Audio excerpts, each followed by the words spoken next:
Joint Overview and Scrutiny Committee. I'm Councillor Michael Holt and I will be chairing the meeting today. May I first remind you of some domestic arrangements. If you are attending the meeting to speak and persistently interrupt the meeting, you may be asked to leave. Please ensure your mobile phones and laptops are on silent. Additionally, we will be using e-voting for this meeting on the modern.gov app. The Council, members of the public and the press may record, film or photograph and broadcast this meeting when the public and press are not lawfully excluded. If you are intended to do so, please inform the committee clerk. If you hear the fire alarm, leave the building immediately via the fire exit and make your way to the assembly point, which is Ipswich Town Football Club ground. Follow the signs directing you to the fire exits. Do not enter the chamber if you are in the building at the time of the alarm, following the signs to the nearest fire exit. Use the stairs, do not use the lifts. Do not re-enter the building until told it is safe to do so. We have various members with us today. We have Councillor Richard Winch, which is over there. Yep. Alistair isn't here with us at the moment. We've got Andy Millen, who's sitting at the back. And we've got other officers here who will ask you to introduce yourselves when you introduce the papers. I'm very pleased to say we have two members of the external representatives of the Tenant Scrutiny Board here today, and welcome to both of you. And hopefully you'll have a good contribution to make during the meeting. I'll now move to the agenda and ask if we have any apologies or substitutions. Thank you, Chair. We have no apologies this morning. Okay. Do you have any declarations of pecuniary or non-registered or other registrable interests? No? Excellent. So item 3 is to confirm the minutes of the Babergh meeting held on the 15th of September 2025. It's a Babergh item only.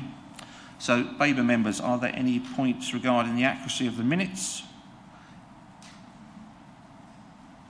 No? Okay. Can I have a proposer, please, and a seconder? Councillor Osborne and Councillor Jameson. We'll now conduct the vote. I suggest we have a show of hands. All those in favour? Babergh? Carried. Thank you, Chair. That is carried. Okay. Item 4 on the agenda is to confirm the minutes of the joint meeting held on the 18th of September. Are there any points regarding accuracy of the minutes? No? Hands down. Can I have a proposer and a seconder for those, please? Councillor Caston and Councillor Scarf.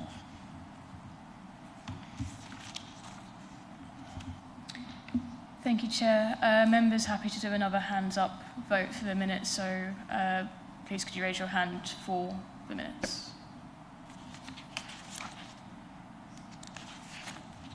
Thank you, Chair. That is carried. Okay. Item 5, to receive notification of petitions in accordance with the Council's petition policy. None received, Chair. Questions by the public? None received. Item 7, questions by councillors. None received, Chair. Thank you. Right, straight onto the agenda then. Item 8, the Tenant Scrutiny Board update. Okay, I'd like to invite the officer, I think it's David White, who's going to present the paper. And David, over to you. Yeah, good morning, committee. I've actually got the chair of the Tenant Board, Liz Perryman, who's going to introduce the report for us today. Good morning. I'm pleased to be here today to present the second Tenant Board report to the Councillor Overview and Scrutiny Committee, updating members of the committee on the scrutiny activities and progress made by the Tenant Board since our last update.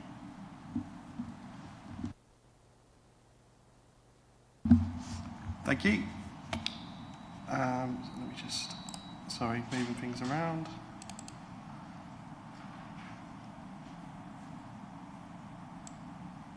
So yes, as Liz, our chair of the Tenant Board, has said, this is our second Tenant Scrutiny update. As you may remember, the first update we've included member overview and scrutiny as part of our tenant governance structure. This enables members to ensure that our tenant board are able to scrutinise and influence our services and provide members with reassurance that we are listening and acting on our tenants' views, which is a requirement of the consumer standards for the regulator of social housing. Hopefully you've seen that in the report we have done some really good work over the last 6 months since we were last presenting to you. The main thing to note is we've given you an update on the antisocial behaviour recommendations from the previous scrutiny activity that we carried out. And we've also given you an update on our complaint scrutiny that we carried out more recently. The tenant board are continuing with their scrutiny role within the tenant board, and they've made from the complaint scrutiny, they've made 13 recommendations. The following scrutiny activity that the tenant board will be carrying out will be focused around communication, and this is because throughout the scrutiny activities that the tenant board have carried out, communication is a massive theme and an issue for our tenants. So we will be able to provide you with that, with an update on what we're doing around that at the next committee update for you. But we're due to start that activity this month. So I'm happy to take any questions or observations. Members, if not, ask questions. Councillor Babergh. Thank you, Chair. Hello. It's a great report, loads of content there, things have really moved on, so there's been loads of work taking place. I'm referring to page 22, where it refers to the risk management, and there's sort of risks listed there. It's got just the one risk, which says a lack of tenant scrutiny causes regulatory breach. I would normally have expected sort of a few risks from the recommendations, because obviously there's the recommendation from this sort of paper, if you like, is for the committee to review the activities carried out by and the tenant board and note the recommendations made and the actions taken as a result. So I suppose what I'm saying is I would expect risks to be if those actions weren't taken, if you see what I mean. So I wondered if that could be, has that been considered at all? Yes, I suppose there will be risks if I suppose the risks will be that we're not listening to our tenants if we don't carry out the recommendations. Obviously, they are only recommendations. We do review the recommendations with the tenant board, and where we can't take forward any of their recommendations for whatever reason, we have that discussion with our tenant board, and that's why the recommendations that are put forward do not include recommendations that we can't take forward. So there shouldn't really be a risk that we wouldn't carry out those recommendations. And obviously, within how the report structures work, we have to have that risk labelled on our operational risk registers. So it's more of an overview, an overall risk as to what would happen if we didn't do these types of activities rather than the individual kind of recommendations and activities. But we can certainly speak to our risk lead and think about how we can perhaps include some more kind of operational risks around the carrying out of the work. Thank you. Or even a note just to say why you don't expand any further. Okay. Just so we're Thank you. Thank you. Councillor Scarf. Thank you, Chair. Yeah. Can I first of all welcome what the Tenant Board Scrutiny is doing for us? I think it's a really valuable process. I want to concentrate on the Stage 1 complaints, and it appears on the paper copy as page 29. There's a section there with housing repairs, damp and mould for both Babergh and Mid Suffolk, and in both cases the numbers responded in time are actually quite low, whereas the numbers that have breached, i.e. we haven't responded in time, are quite high. Can you provide any context to that, please? Yes, so obviously this is looking at data between July 2024 and March 2025. I'm pleased to say to the committee that our complaint improvements, complaint performance has improved dramatically since these figures were looked at. But we included the figures because we wanted to show the transformational journey that we've been on. We're now up to, in the repairs and maintenance section, we're hitting nearly 100% responded to on time every month, or just under that if there's been a particular issue with it's usually one complaint specifically that we've not been able to respond to within the Ombudsman's guidelines.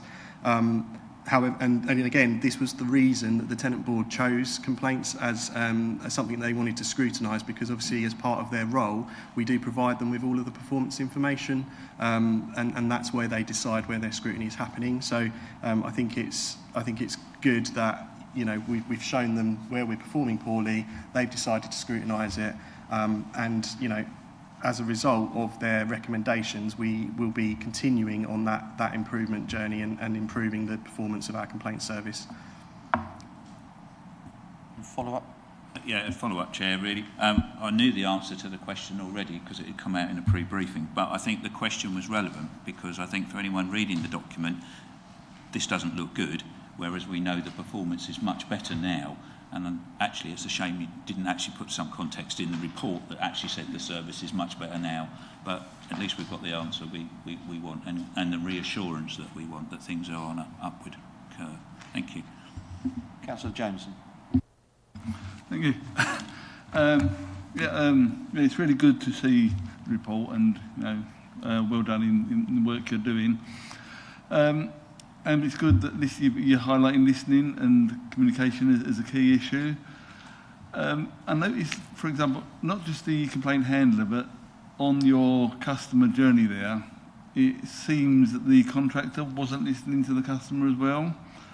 And I was trying to see in your recommendations how you're tackling that aspect of contractors who go out to site also not listening to customers. I see there are some recommendations, but could you expand on that, please?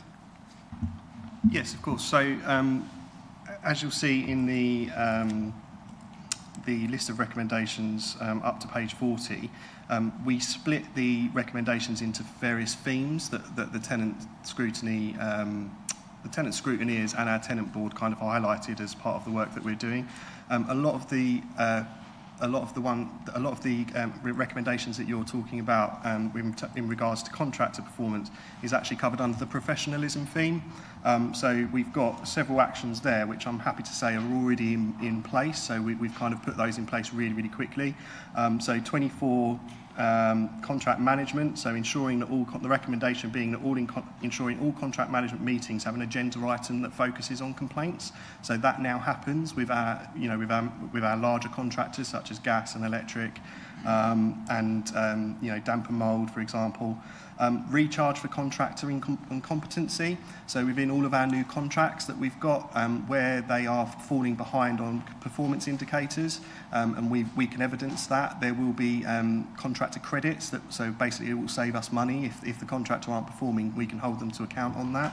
So that's been implemented.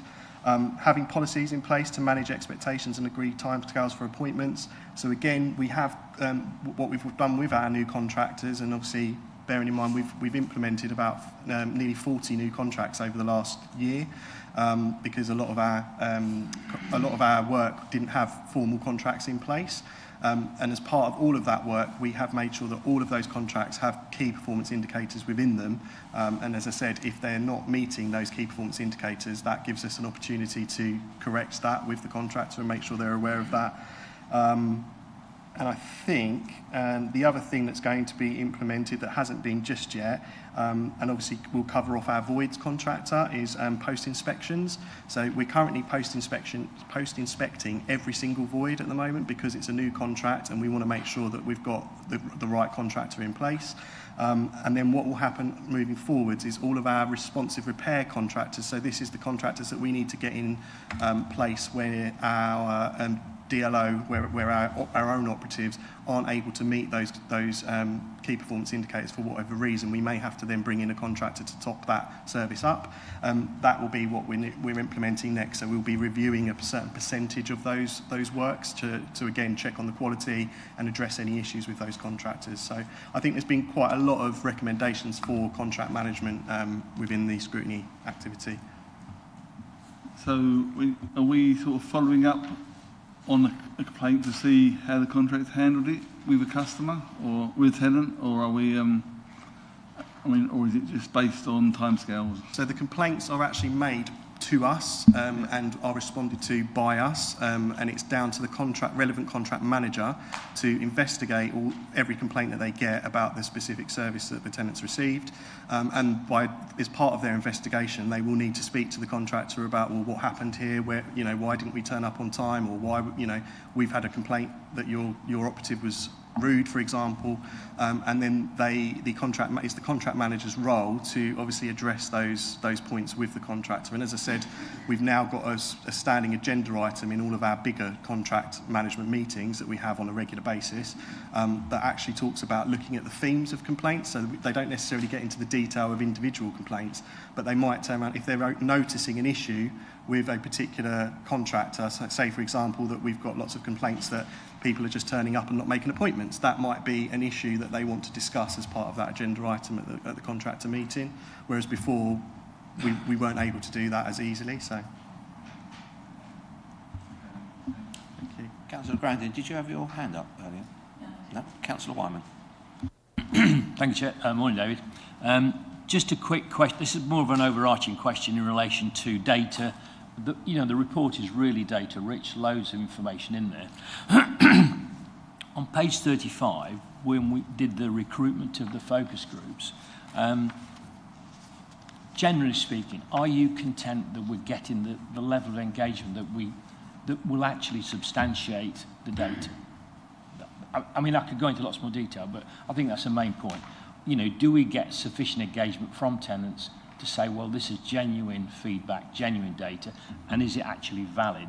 And can we use that to make, decisions from? Thank you for those comments, John. I'm pleased that the committee are happy with the level of data that was included, because that was one of your recommendations from our last scrutiny report. So we made sure that we've included a lot of data in this one for you. So I'm happy that that's been noted. We do offer an incentive to all of our scrutineers. So we offer the choice of gift vouchers depending on the amount of time that they have to give up, because obviously this is a voluntary activity. We issued everybody with a £20 shopping voucher for carrying out this activity.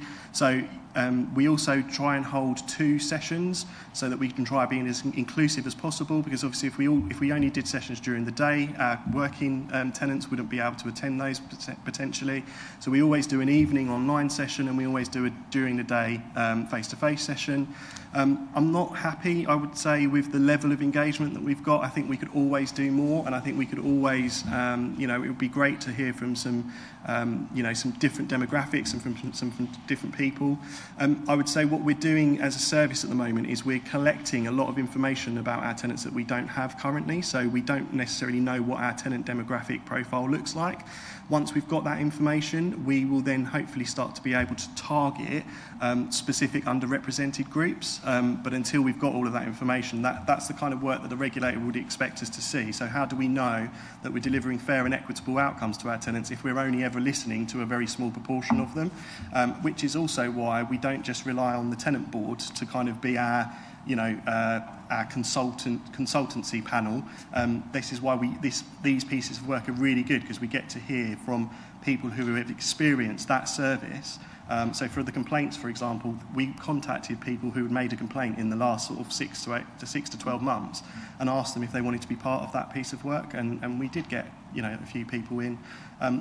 The other benefit as well of the scrutiny activities that we've found is that we get new board members that way, because they come along and they because they feel listened to and because they feel that we're acting on their feedback, they want to get more involved, and they feel like it's worthwhile to be on the tenant board. And I think that's probably why that puts a lot of people off, because they think, the council won't listen to me. I'm just one tenant. Whereas I think the more that we do of this sort of thing, it will hopefully encourage people to come forward and to get more involved with us, because they'll see that they do have an impact, and they are making a difference. And just lastly, we are also doing a project on incentivising tenant engagement more widely. So what would that look like? Is there some sort of reward scheme that we can put together? And that's a project that's going on in the tenant engagement space at this time. Councillor Wyman, your follow-up. You said exactly what I thought you were going to say, really, if I'm honest. Is two points really, David. One is, I mean, I see our tenants almost on a weekly basis in different things, different venues, etc. And obviously I get feedback on various things. Are there things that we could do as councillors to improve that sort of level of engagement?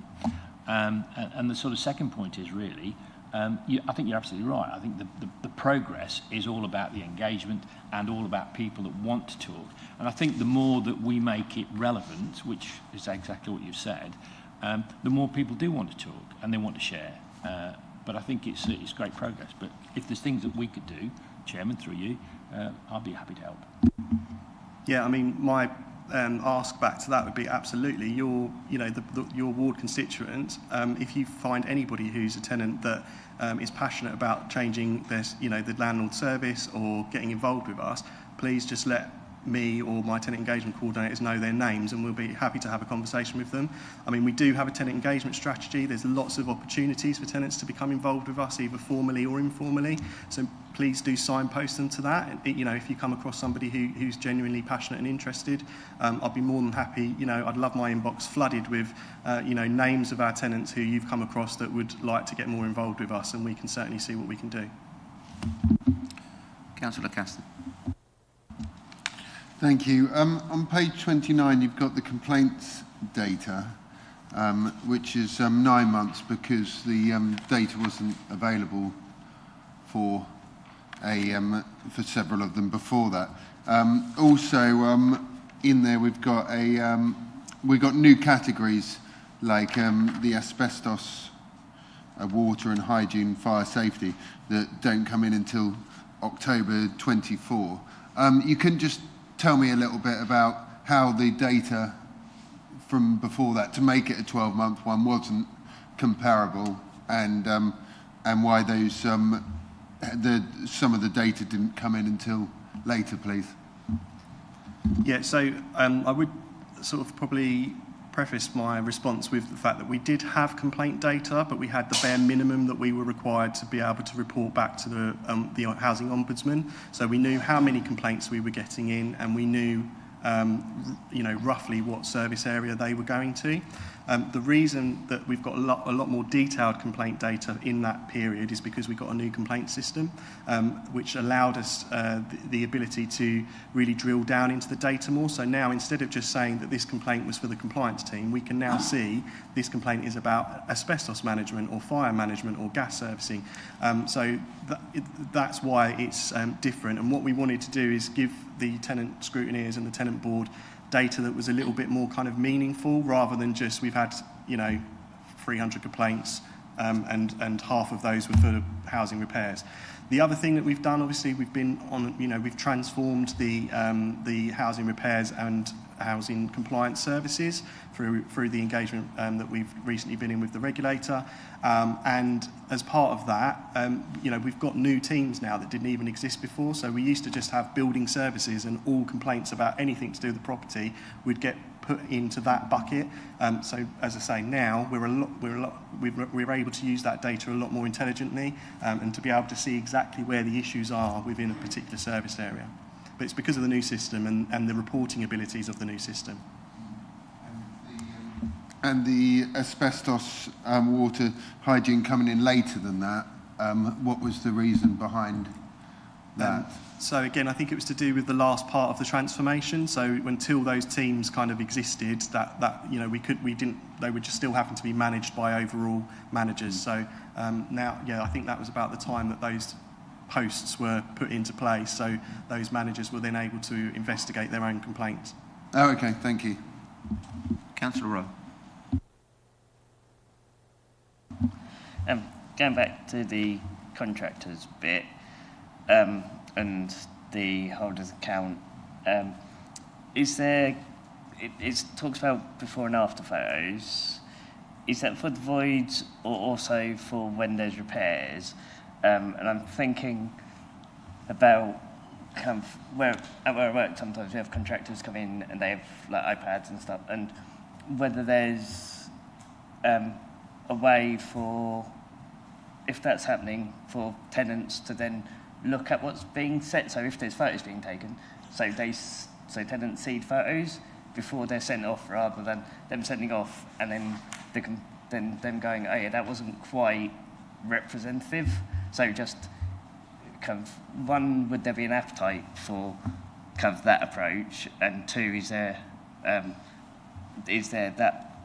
ability to add in that kind of more engagement, and so tenants are better informed about what we're then seeing? So the first question is we don't do that at the moment. So it is purely based on the contractor needing to take a picture of the work that they've done, and that is their evidence then, and which then means without that picture we won't pay them. So we basically they submit their list of works that they've done that month, and that's how they get paid. So they have to show us. Obviously, if we then get a complaint from a tenant that the standard of work isn't high enough, as part of the investigation, we would review that photo that was sent back through from the contractor. In the future, and you talk about the appetite, absolutely, we want our tenants to have more powers and more influence in those services. We have recently, as you may be aware, launched the Total Mobile Connect job management system for our day-to-day repairs. We're into the second phase of that now, where we're going to be onboarding lots more contractors through that portal, which will again be able to automatically take those pictures, have them attached to that person's file. The next phase of that, and we're working with Total Mobile at the moment to develop that, is the tenant portal. So there will be a portal that tenants will have as part of the Total Mobile product, and from there we will have to see what it looks like. So I don't, when we looked at it originally, it wasn't that great, which is why we hadn't gone live with it, because we thought it's not going to be very useful for our tenants. But we're working with Total Mobile now to develop that, and lots of other providers are also saying the same thing that we are.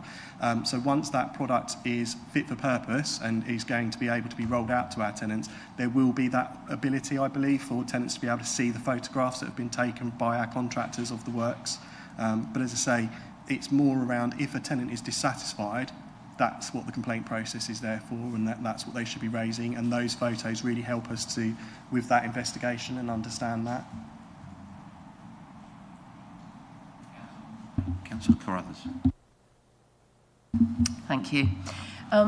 Going back to the complaint scrutiny action plan on page 39, the first recommendation action, I don't fully understand it. It says recruit 2 tenant complaint experts, involvement role, and implement regular complaint response audits to be carried out by tenant complaint experts.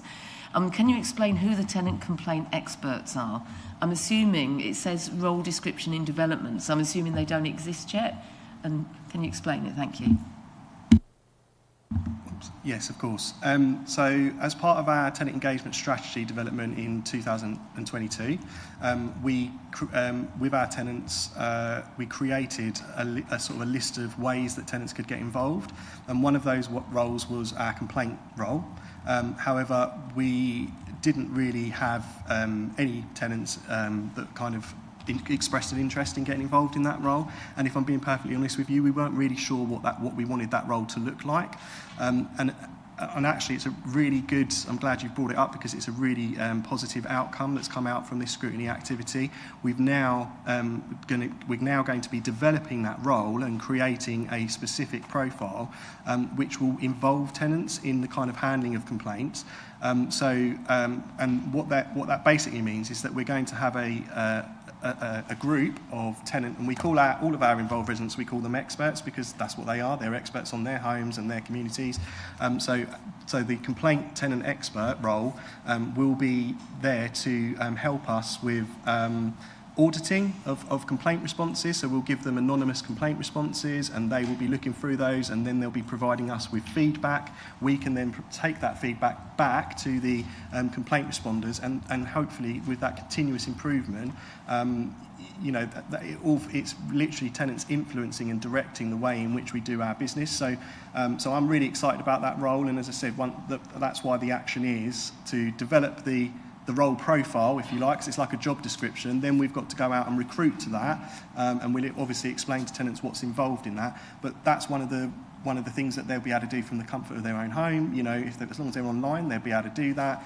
For those people that aren't online, we may even, but are still interested in doing it, we may set up a workshop in the office to get them to come and have a look at that. But it will hopefully help with all of those issues and themes that we've identified around tone of voice, around communication, and also if they're looking at a lot of those responses, they can turn around and say, hang on a minute, I read similar responses to this last month, so or last quarter, we'll only get them to do it sort of 4 times a year.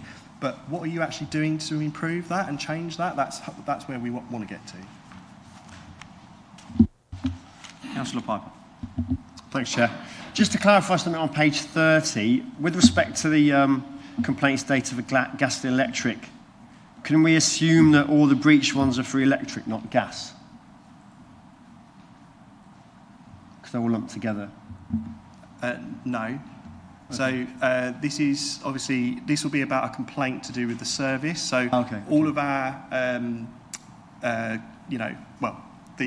the actual service being carried out and our performance around that is really, really good. It's like 99.77% at the moment. This is about somebody's called up to say, I'm not very happy with the contractor that you sent round, or, it could be just to do with the level of service, customer service that they received rather than the actual service. Okay.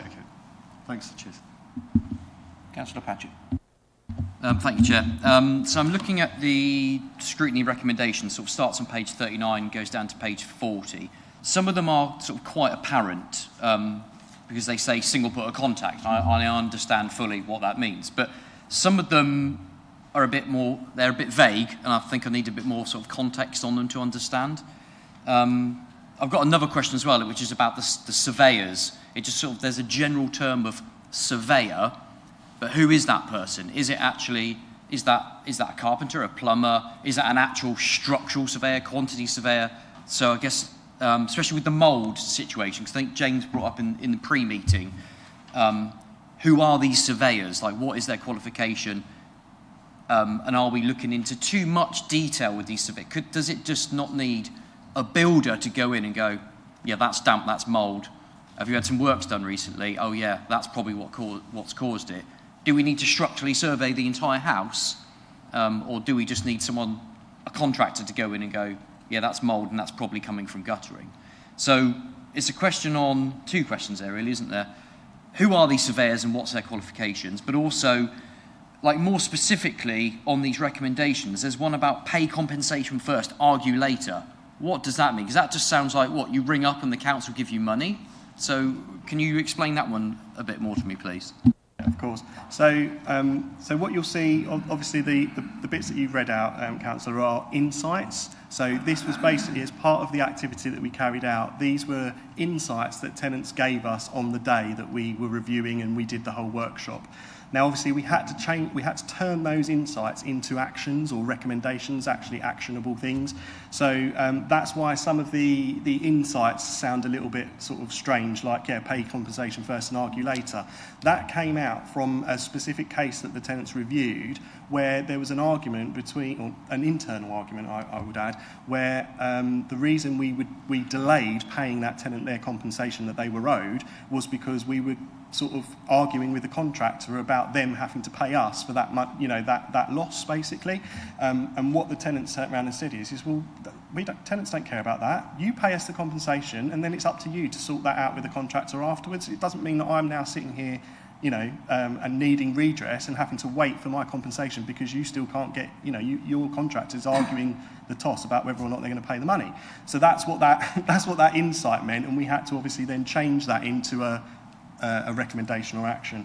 In terms of the question about the surveyors, so we have various surveyors across the structure within housing repairs, maintenance and compliance. We have our senior repairs officers who are basically trained surveyors, so they obviously manage a group of our own internal operatives, and they will do surveying. With damp and mould specifically, we have 2 contractors in post now. So one of them is the surveying contractor who goes out, determines from their, and yes, they do have to be qualified, and yes, they have to hold a certain level of qualification. You can't just send a builder around. It has to be a specific damp and mould qualified surveyor now as part of our ABS law. They will then hopefully be able to determine what the cause of the damp and mould is, and then they write a report, and then that report goes to our next contractor, which is our repairs for damp and mould contractor. And obviously it's quite important that we have two different contractors, because otherwise the surveyor could just be writing their own list of works. So we separated that role out.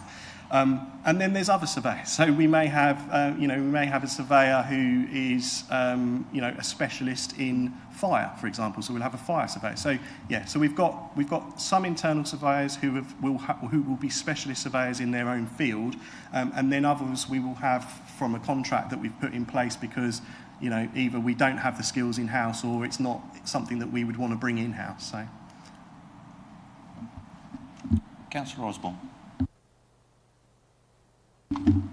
Thank you, Mr. Chairman. I have just two questions, and good morning to you all, David, etc. Nice to see you all here. I understand the voids were up to 60 days to get occupied. Why are we taking so long when a great deal of investment has been put into the area of service? A few years ago, we got down to 15 days when a house became vacant and got reoccupied. Can you answer that, please? And can you also tell me, or give me your response for the selling of council housing and the amount of houses sold up to this date? And have they been replaced? Have you replaced those that have gone? And also, particularly in Sudbury, and have we lost money on these sales? Thank you. I think we might be on to the homes and housing strategy point. Sorry, unless I'm mistaken, but I think those questions are part of the next agenda item, Councillor Osborne. So I'm happy to answer them now, or we can wait until we're into that agenda item. We'll wait until we're into that agenda item. Thank you. Committee members, are there any other questions? Councillor Scarf. This one perhaps puts the Tenants Board on the spot, but I feel we need to ask the question because one of our recommendations is, are we satisfied, etc. Are you satisfied as Tenants Board with the level of support that you get from officers from the council, and are you satisfied with the scrutiny process and the path that it goes through once you've made the recommendations? I'm very satisfied. We come up with things that we know are wrong, we know are not quite as they should be. And the instant we mention it, we do get a reply back straight away. We haven't got a problem with that. We don't ask for anything that's out of this world. We just ask to be treated properly. We're not, we're experts in our homes, of our homes. We're not people who want to fight and argue all the time, although sometimes we do. Sometimes we have, not argue, but we have discussions. But usually we work it out amicably and properly and as it should be. We do get a lot of information given to us by the tenant boards, the staff, the officers. But I feel we're very adequately supported. In fact, sometimes it's over the top, really supported. But yeah. Members, any other questions? Councillor Grandin.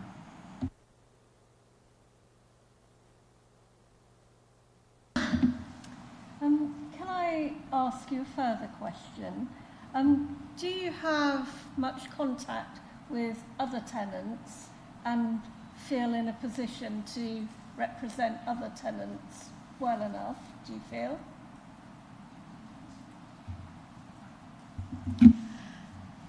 As part of my role, I talk to tenants all the time, constantly talking to them in my area Obviously, I don't go out to Sudbury because I don't live out in Sudbury. So, yes, we do talk to tenants all the time. Tenants are our neighbours.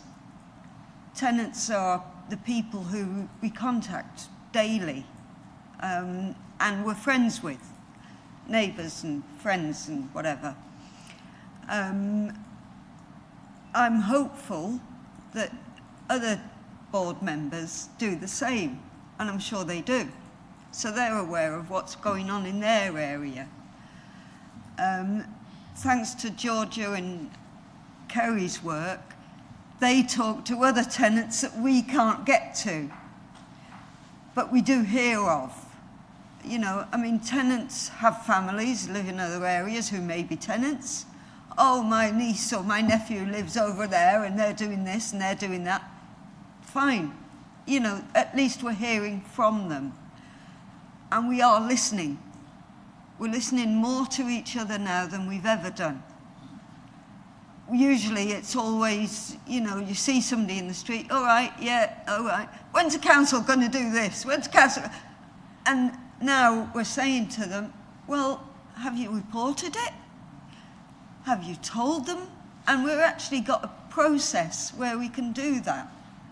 If somebody's not online, have you phoned them? Well, no. Well, why don't you phone them and see what they're doing? Find out for yourself. And we're encouraging and reinforcing people and giving them the empowerment to actually seek themselves. There are some that can't do that, obviously. Then we do it for them. I do it for quite a few people. I'll ring up on other people's behalf. But I do try to encourage them to do it before I even think about setting up something. It sounds like you're doing a brilliant job, and we're lucky to have you as a representative. Well done. Councillor Caston. Thank you. This kind of goes on from there. I think you have sort of you've sort of told us about your really good relationship you've got with tenants, but I wondered whether you think enough's done to feed back to the tenants that aren't on the board all the work that you're doing and like promote the work that you're doing. We do have workshops where every tenant is invited. We have community groups that actually tell us what's going on, or tell the council what's going on in their area. So if we're talking about complaints, there will be a small group in perhaps, I don't know, Hadley, that will get together and talk about it to tenant officers, and that feeds back to us, and that gets involved in that. Other people, there are so many things that people can get involved with, not necessarily in the tenant board. Some people don't want to talk in a group. They're not like me. I've got a big mouth and I'll say anything. But some people don't like doing that, and that's fine. But they can walk about their area, see what's going on. If there's a problem with a building, water coming down the side of it, they can report it. So we're trying to encourage that kind of thing, like estate inspectors, We're constantly trying to do things to involve others. So do you think there's any scope, I don't know if we do this already, that Mid Suffolk and Babergh would send information through to tenants saying about the tenants scrutiny board and the recommendations coming out of that, so that every single tenant can see that this has been done and you've got their back, as it were, with these issues? Yeah, so I'll just sort of help Liz with responding to that. So what we do have is every year we publish a tenant engagement annual report, which the tenant board kind of influence. So we help them to draft that. They tell us what it is that they want us to include in that, and that basically gives them an update on all of the things that tenants have influenced over the last year. So we send that out through our My Home Bulletin, which is our tenant newsletter that goes out every month to goes out to about 6,500 of our 7,000 tenants. So pretty much, all of our tenants get that. The other thing that we do, so one of our priorities within the tenant engagement strategy is You Said We Did. And that's part of our commitment of that action is to make sure that tenants understand that they are influencing things.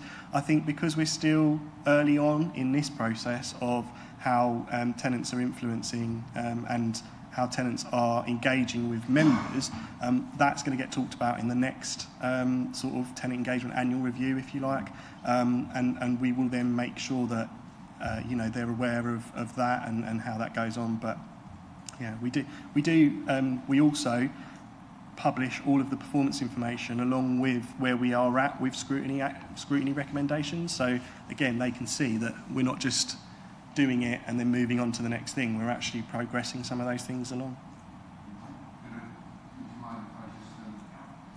Just quickly, what form is that newsletter in?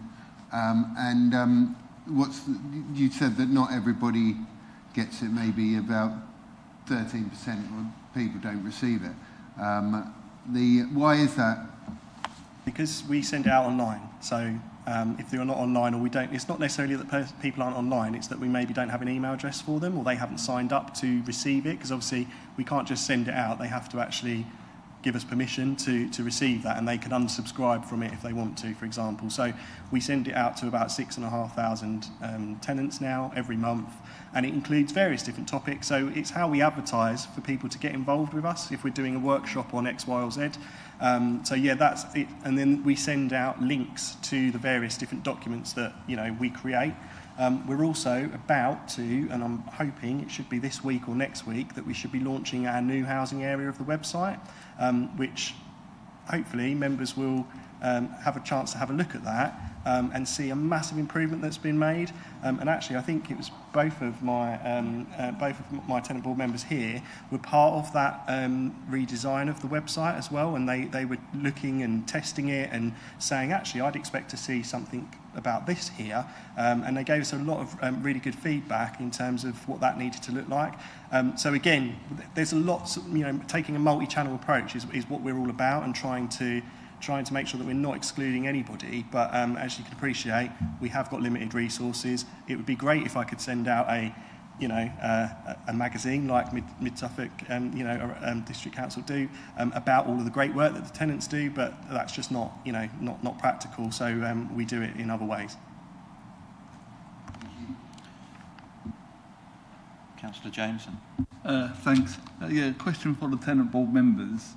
From your conversations with your neighbours and your others, is there a feeling, and I'm not talking about data or figures here, but is there a feeling that services are improving because of what you're doing, the work you're doing?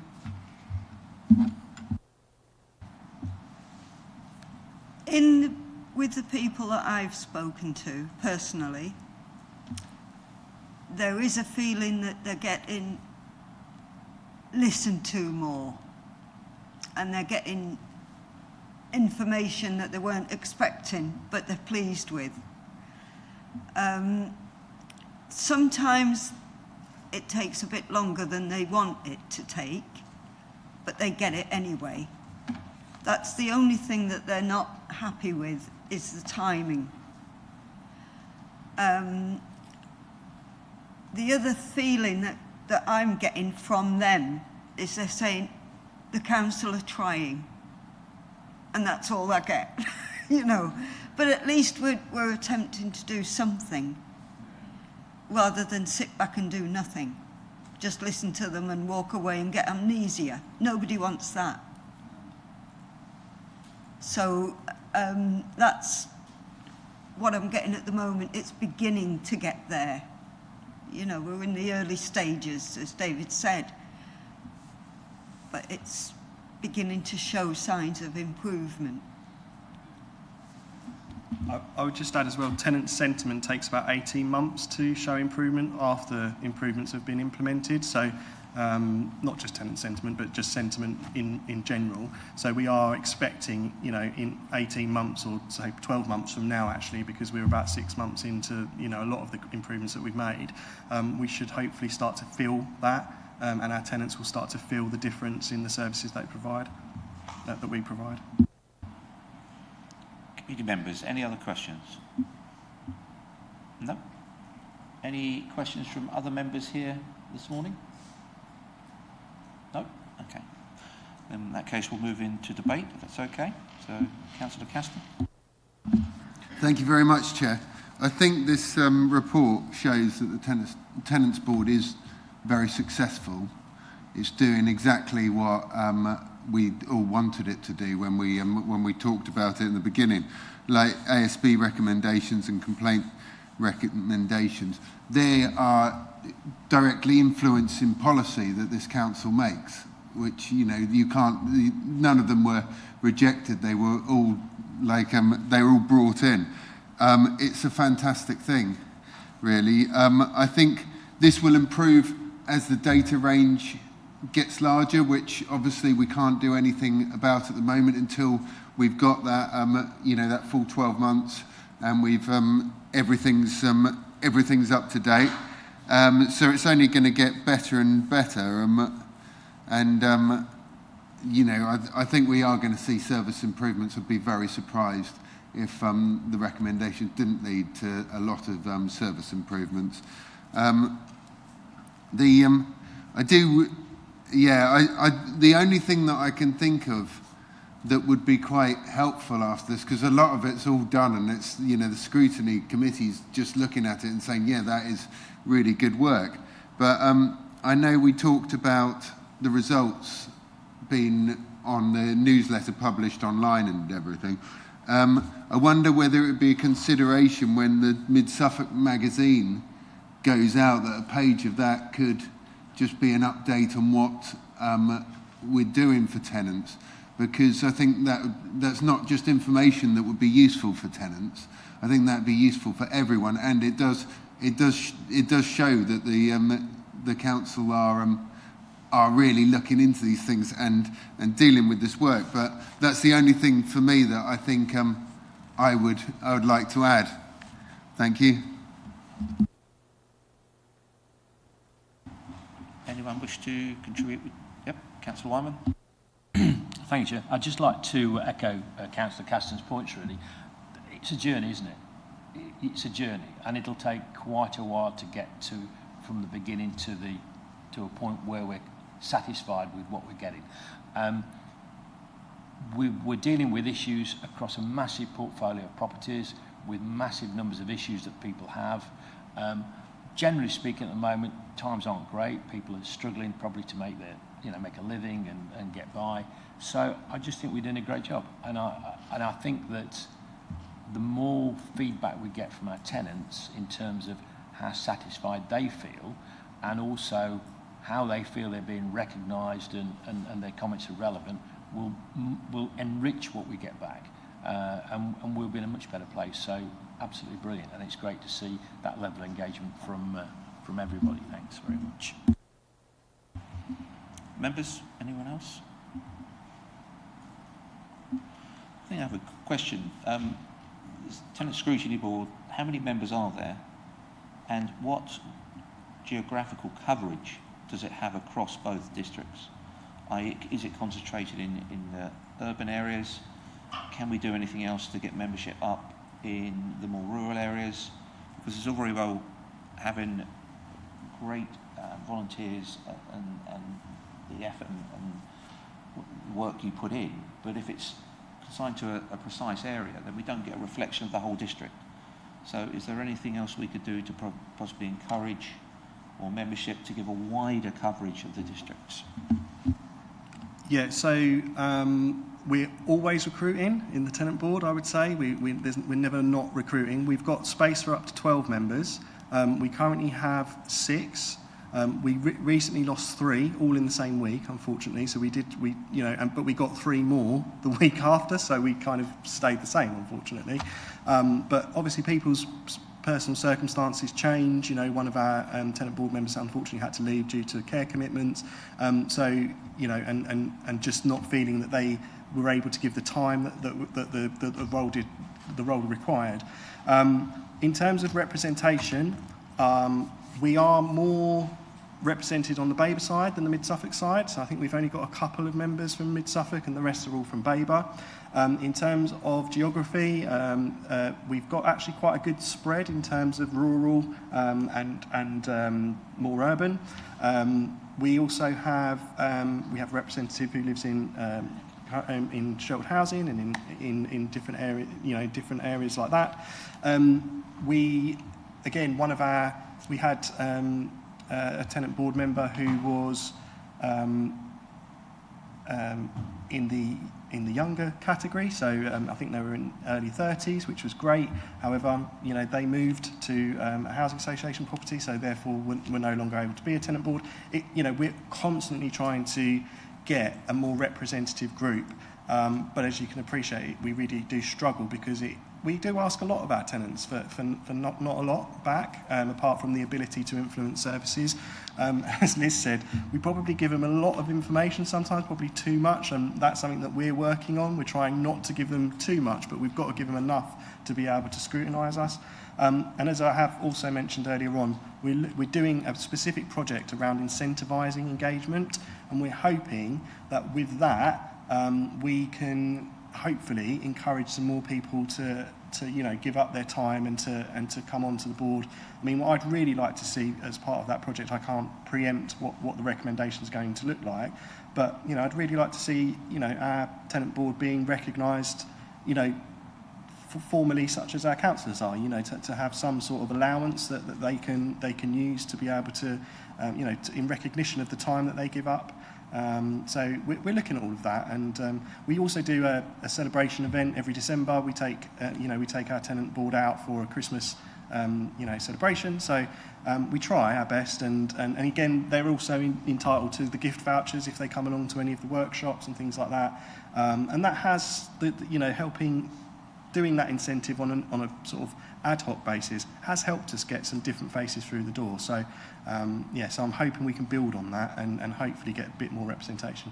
But yeah, always recruiting. So if members do come across any tenants who are, you know, would be interested, as I said, I'm happy for you to drop me an email and I will, you know, seek them out and have a chat with them about, you know, the different types of things that they can get involved with. That's what I was going to say, David, because we see tenants weekly, monthly, and we get involved with situations and cases. But if we're not aware of the coverage that you've got and potentially looking for, then it may be a good idea to engage with us members across both districts. Let us know where the gaps are, and we may be able to encourage residents who we know to come forward. So the engagement with members could be a good idea to come out of this, to get involvement with tenant committee. Councillor Walsh. Can I just reiterate what David said? I think it's really important that we put some kind of incentive process in place for tenant board members. It is really quite a difficult job. You've got to devote a lot of time, you've got to read a lot of detailed documents, you've got to understand a lot of issues, and a lot of things that are imposed on us by government, all good things, but you know, you've really got to get your mind around that and translate it into practical things. This is quite a responsibility, and I think we really just got to recognise what a fantastic job they're doing, which you know, they're really helping us, and I think we need to put a structure in place for the long term here. Totally agree. Members, any other questions? Alicia, do you want to? Thank you, Chair. I have 2 recommendations for this item. Number 1 is pulled from the report itself, so that is that the Joint Overview and Scrutiny Committee notes the recommendations made by the Tenant Scrutiny Board and is assured that this work is meaningful and that tenants are successfully influencing services. And recommendation 2 is the suggestion from Councillor Caston that the work of the Tenant Scrutiny Board and the transformation to the housing service is published within the Mid-Suffolk magazine. Thank you, Chair. Members, are there any other? Councillor Scarr?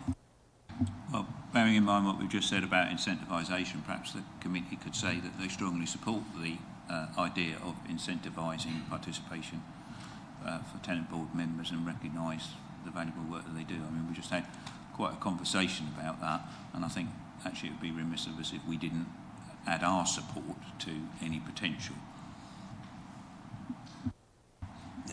Councillor Winch? Just on the Mid-Suffolk magazine thing, I'm fine with that. I personally, but it only solves half of our tenants. I think we ought to bite the bullet and communicate direct to all the tenants about some of the work that's going on, because it's such an important thing. It would cost in the order of £3,000 per HRA, and I think that would be money well spent, and I think we should do that for all of our tenants.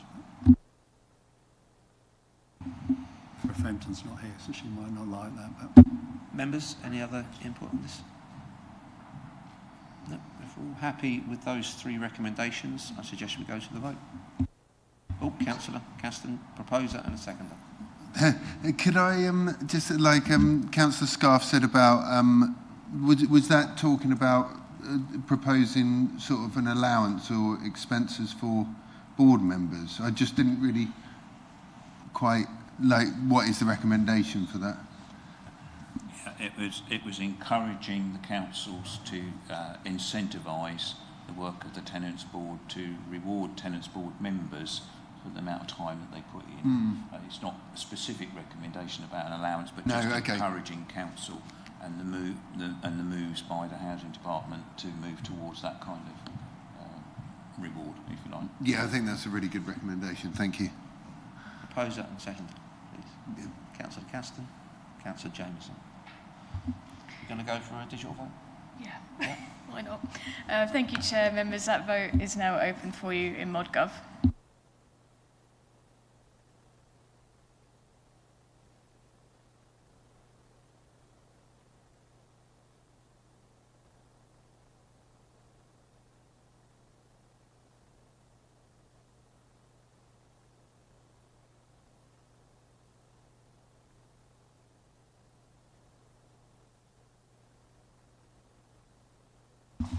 Councillor Caston, could I take your vote verbally?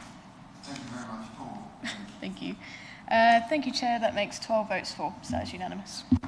Thank you. I've been asked if we can have a 10-minute comfort break, so thank you for coming today. It's really, really appreciated your input, and hopefully the work will continue and get the membership up as well. So thank you very much. Thank you.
Welcome back, members.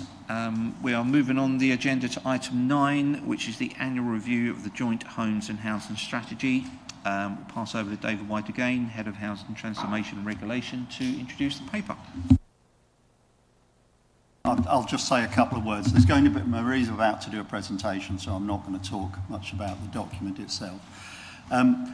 One of the problems I think that councillors have, and certainly if you're in the cabinet responsible for housing, is how on earth do you find out what the hell's going on? And there's thousands of documents. So what this is an attempt to give like an overview of nearly all the core things that are going on, and it's called the Joint Homes and Housing Strategy, and associated with that is an action plan which tries to bring all the actions from all the different areas into one place.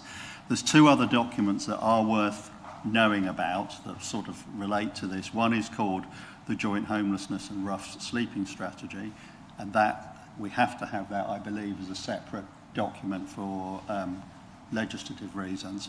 So all the actions to do with that are in this other document. And then there's also a thing called the HRA business plan, which is like the financial model of what is happening to the finances of council housing. And again, those are two related documents, but the questions about those belong somewhere else. In terms of the actual homes and housing strategy itself, it's in two parts, and the two parts are, in my view, quite different. One is about shaping the housing market within the districts, and the other is being an effective landlord. The second bit, being effective landlord, are a lot of things that are very strongly within our control. We are the decision maker for most of these things, and we can implement actions to get things done. The first thing, shaping the housing market within the districts, we are a small district council in this housing market. The housing market is basically fairly dysfunctional. It's not working in terms of getting affordable housing to the majority of people. Whatever your politics, that's the reality. So the actions that we have there are always going to be more difficult and more nebulous. Anyway, I'll hand over to Marie. She'll give a much more coherent presentation. Thank you. Just when it's as if by magic, it's appeared on the screen there. So I'm Marie McKissock, Housing Policy and Strategy Officer. It's nice to present to you all today. This is the annual review of the Joint Homes and Housing Strategy, which was originally approved in 2019, so we've had it for a few years now. It was agreed then that it would be reviewed annually by the Joint Overview and Scrutiny Committee, along with the actions within it. So this first slide just recaps here on the vision for the Homes and Housing Strategy, being for residents to live in affordable, high-quality homes that enable them to build settled, safe and healthy lives within sustainable and thriving communities. The strategy also helps to ensure that we have enough homes of the right type in the right place. And in order to do this, it focuses on ways to improve the quality, choice and supply of homes for current and future households. And as was just mentioned, the Homes and Housing Strategy has two key themes, which are shown here. So shaping the housing market within the districts and being an effective social landlord. All of the priorities and actions we are going to review sit within these two themes. So next slide. Last year, the Master Housing Action Plan was formed, which includes all of the actions and priorities from the three housing strategies, which include the Homes and Housing Strategy, the Tenant Engagement Strategy, and the Housing Revenue Account Business Plan. This hopefully makes it easier for members to monitor and check on the progress within these reports as it's being presented annually. It also means that duplicated or similar actions, which there are between them, are only included once.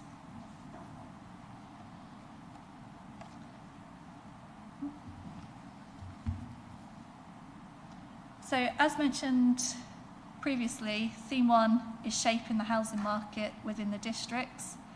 As a local authority, we have a range of duties and wider interests in ensuring our local housing markets function effectively.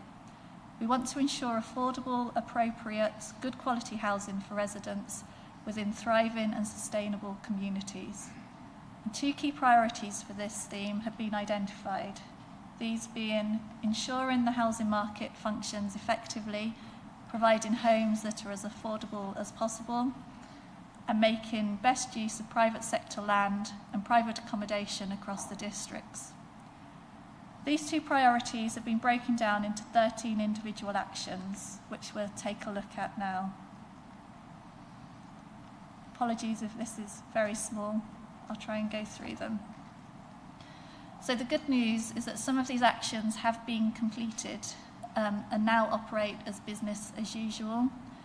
All of these actions can be seen in Appendix C to this report, but include the adoption of supplementary planning document, which was approved at full council on the 24th of November last year, reviewing the current system of grants to private landlords to maximise opportunities to improve the health and well-being of residents and the energy efficiency of homes.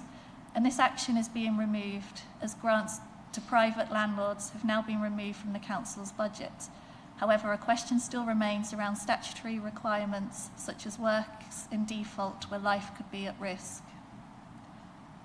Babergh and Mid-Suffolk took part in the Suffolk-wide private rented sector Pathfinder programme to improve conditions for tenants, which was completed in March 2025. We established a landlords forum. Central Suffolk Lettings extend Safe Suffolk Renters Landlord Forum invites to all rent guarantee landlords. This is a Suffolk-wide initiative for all private landlords offering landlords advice on legal responsibilities, grant availability and universal credit. Completed an up-to-date accommodation needs assessment for gypsies, travellers, travelling show people and boat dwellers. The assessment was completed and published on the council's website in May 2024. We produced a brief to clarify and commission further research into the role of the private rented sector in preventing and relieving homelessness. And this report was completed on the 7th of October 2024. The report will be used to implement a selective licensing scheme to improve properties in the private sector within the districts. And then finally, houses of multiple occupation processes have been reviewed and updated, and the website has been updated and fees have been increased. So this slide now looks at the actions currently in progress still for Theme 1. There are 6 actions still being progressed, which can be seen on this slide here. Currently, there's been no progress against one of these actions due to needing to prioritise other work, but the other 5 actions have made progress, but there is still quite a lot of work to be done to complete them when you look at the percentage complete. More detail on these actions can be seen in Appendix B to the report.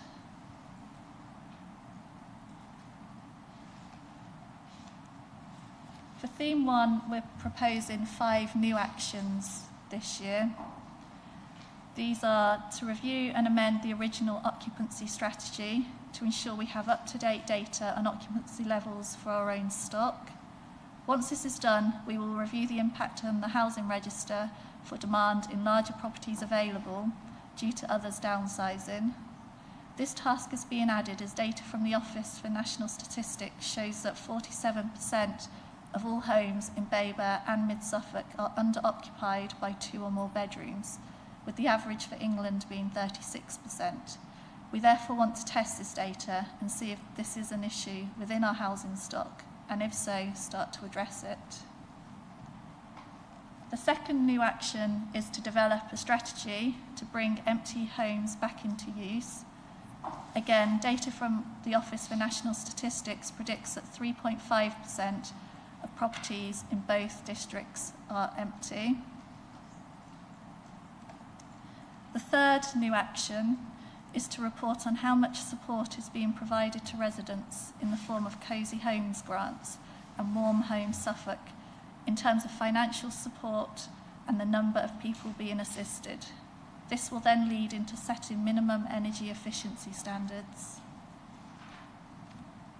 The fourth one up here is to assess the need for specialist and adaptable housing to inform policy within the new local plan.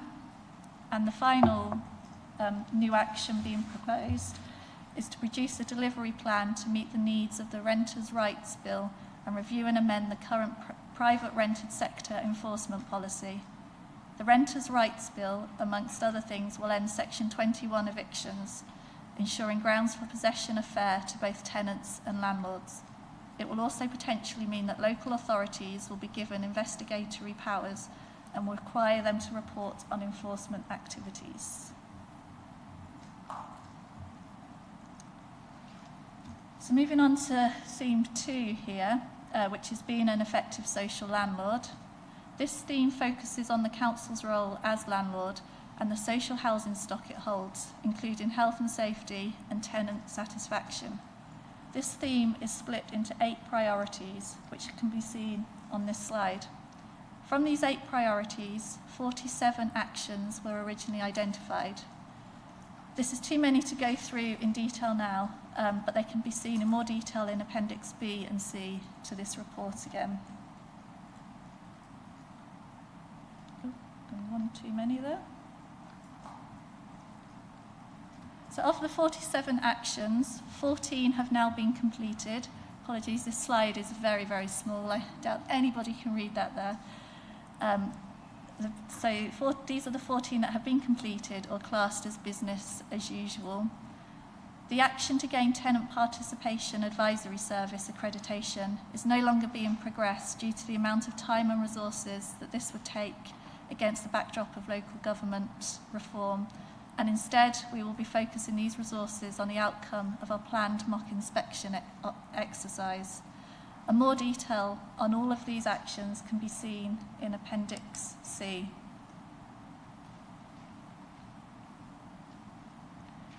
This slide visually shows the progress on the 33 continuing actions, and as you can see, some of these are very near to completion. I think the one on the end there is gathering the stock condition survey data in compliance with the social housing regulations, and others are underway, such as having the housing stock at EPC C rating by 2030. Again, all of these actions can be seen in more detail in Appendix B. On the far right-hand side of the graph, you've probably noticed that there are 5 actions that haven't yet started. So we'll have a look at these in a little bit more detail. This slide has been taken directly from our monitoring system, Pentana, and this is the format that it comes out in. It shows the 5 actions under Theme 2 that haven't yet started, and these are determining the feasibility and cost of a range of retrofit energy efficiency measures to improve environmental performance, reduce operating costs and enhance the customer experience and support vulnerable tenants. The costs for this will be formalised when the stock condition surveys are complete. The next one was produce a plan for the future of garage sites across the districts. This role has just been recruited to, so work will hopefully commence soon on this action. Next one, work with partners to provide new homes at affordable rent or affordable home ownership. This action is proving challenging due to the HRA funding position. Refresh the design, the new build design guide, ensuring that it meets the future home standard. This action will be reviewed in line with new future home standards and building control updates to ensure it is fit for purpose. And then finally, review each of our larger estates and actively engage tenants and stakeholders in how we can develop solutions to improve the environment and create neighbourhoods that are attractive and desirable to all, using capital funding through our HRA Greater Places scheme. Following the restructure of the housing management services, 11 community housing officers have just been recruited for, who will start to proactively engage with tenants on their patch.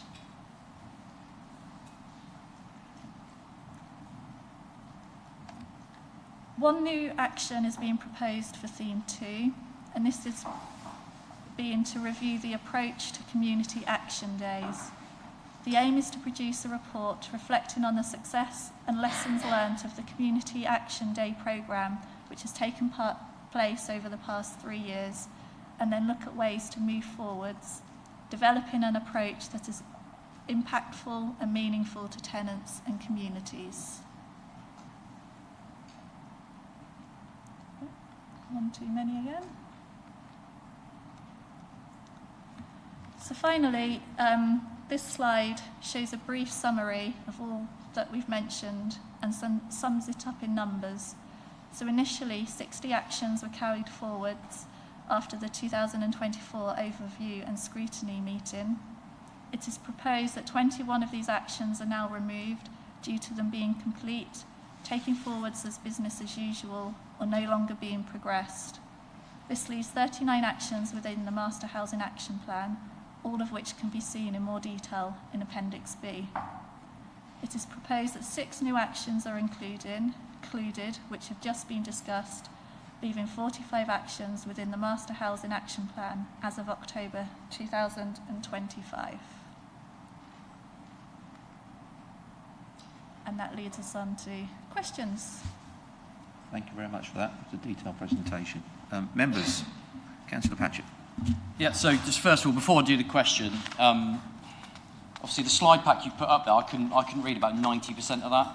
So I think in future, that either needs to be bullet point summarised, or that information sort of needs to be put into our scrutiny pack, because effectively there was really, I think I would have rather just had nothing up there and just have heard from you, because I couldn't read any of it. Even the summary at the end, I was struggling to read it. Anyway, on page 44, I'm going to refer to page 44. Theme 2, paragraph 2.8, which should say ensuring sustainable financial management of our council housing services. Now,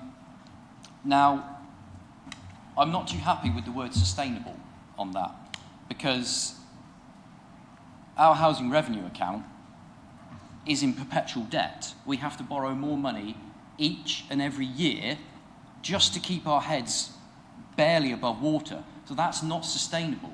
Sustainable means if I chop down 100 trees, but I plant 100 trees, that's sustainable. So if you're in perpetual debt, that's not sustainable financial management, because eventually one day that you're not going to be able to pay back the loan. So I would recommend that we change that word, because it's unsustainable. So do we use smarter principles when we're setting our goals and principles? So specific, measurable, achievable, realistic, timely. And if we do, we failed on 2 of those, because if we're saying it's sustainable, that's not accurate and it's not realistic. So I think that word sustainable, I'm not really, it's just one word, but I'm not really happy with it being there, because that account is unsustainable. So maybe the word prudent is better, but I mean, I don't even think that fits. But I don't know, I'm not happy with the word sustainable, because if you look at the definition of what the word sustainable means, our housing revenue account does not fit it, because it's in perpetual debt. So I would recommend that we change that word sustainable. I think that makes sense. I think there's 2 aspects to this. One, and we've got a difference between Mid Suffolk and Babergh here. Mid Suffolk, we really are in crisis compared to Babergh. One is to get we're going on to the HRA here, but to get the HRA into a surplus position. That's the first step. The debt thing is a major problem for us and for every HRA in the country. So I think, yeah, let's just tweak the wording of that. Councillor Jameson. Thanks, Chair. We've over 2,000 households waiting for properties, and only a few, I think there's only 1 come up in August. And with the Renters' Rights Bill coming up next year, firstly, are you seeing an increase in people receiving Section 21s? And if you are, or anyway, is there enough bandwidth in the private sector to facilitate your Theme 1? I mean, is there going to be enough room for people, increasing people?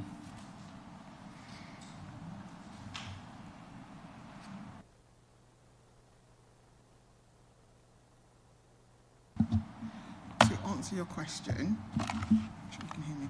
Sort of answer the question, we've not seen an increase in Section 21s coming through the door. What we have noticed, though, is that overall there's been an increase in demand towards our service people who are presenting as homeless. In terms of the private rented sector, we've got Central Suffolk Lettings, who do a really good job of sourcing properties in the private rented sector to help residents who wish that to be their tenure. So we have a number of schemes. So we have a scheme where we do guaranteed rent scheme for landlords and we manage those properties for them, and we do a scheme where we pay for deposits for people to secure properties. I mean, the private sector market across the district is about less than 20%, so it's not huge. And we do struggle, we do find it difficult to find properties, but the team have a really good relationship with the landlords that we currently have, and they're very good at building relationships, and we're looking at expanding that. So we're always looking at ways into which we can provide a service that attracts more landlords. So in essence, about a quarter of people who present to us as homeless end up in the private rented sector. So compared to other local authorities, we do a really, really good job of securing that accommodation. However, we are finding it a struggle at this moment, obviously. I mean, we have noticed landlords looking to sell up and leave the market altogether. But we've still been lucky in the sense that we've been able to attract maybe more HMOs that helps people who are under 35 to secure housing. So we're constantly reviewing that. So in essence, at the moment, we're treading water, as in what comes in and what goes out into the service, we're remaining even. But I think we are quite mindful that that could change. So we're looking at ways of how we secure more housing, and we're looking at how we help our residents stay in their existing homes. So a lot of the times we have an early intervention team that try and do the early work. So before that relationship with the landlord is totally broken down, or if it's a recoverable situation where they can remain in that property, we try and do that as well. So we try and do everything we possibly can.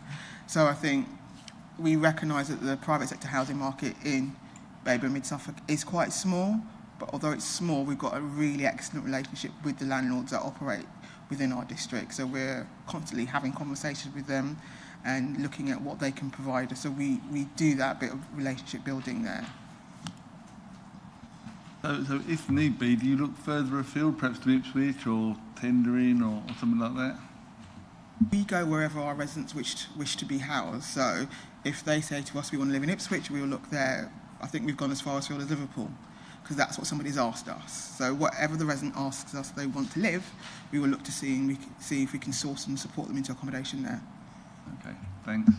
Councillor Scull. Yeah, thank you, Chair. Just really a general point on the timescales. There are one or two where the timescale's already passed, one or two where they're very close, and one or two early in spring next year where there's not much progress. Perhaps it should be a recommendation from the committee that a review is undertaken of the due dates within this plan and set perhaps a more realistic timescale. Appreciate that there are underlying reasons why some of these cannot even be started or completed, but perhaps we need to just change the timeline so it looks a bit more encouraging. Never one to like to change the timelines, but if we're not going to meet them, then I think we need to be realistic about it and perhaps take another look at the timelines.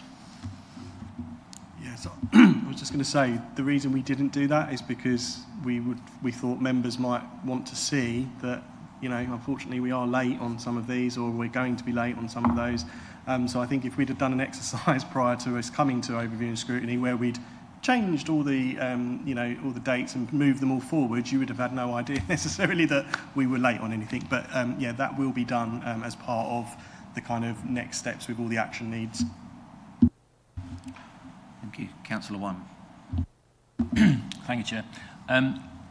In Councillor Winch's opening remarks, he referred to dysfunctionality in the housing market. I mean, I completely agree with what he's saying. But if we turn that to the themes and priorities on page 54, top of theme 1, shaping the housing market within the districts, how do we think we can actually deliver what we're talking about there with the current JLP? Because within Babergh, and I can only speak for Babergh, we can't really build homes at the moment. We're in a really sort of difficult hiatus period where JLP Part 1 is finished. we've got the, the joint local development scheme coming in sort of March 26, and we have no scope to build houses in Babergh sensibly. So my question really is, how can we change that? Because as we stand at the present time, we cannot build affordable homes in Babergh.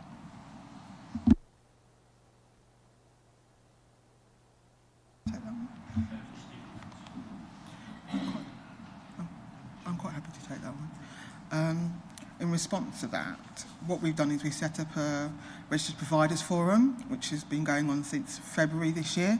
So we're talking to the registered providers within Babergh and Suffolk to sort of explore how they can help us deliver on building new homes and more affordable homes, and what that looks like. And we are looking at things like community-led housing, rural exception sites, but just in general. And also, we've had a number of stalled Section 106 sites across both districts, so we're talking to the RPs to see what is the issue and what are the problems and how can we resolve those things.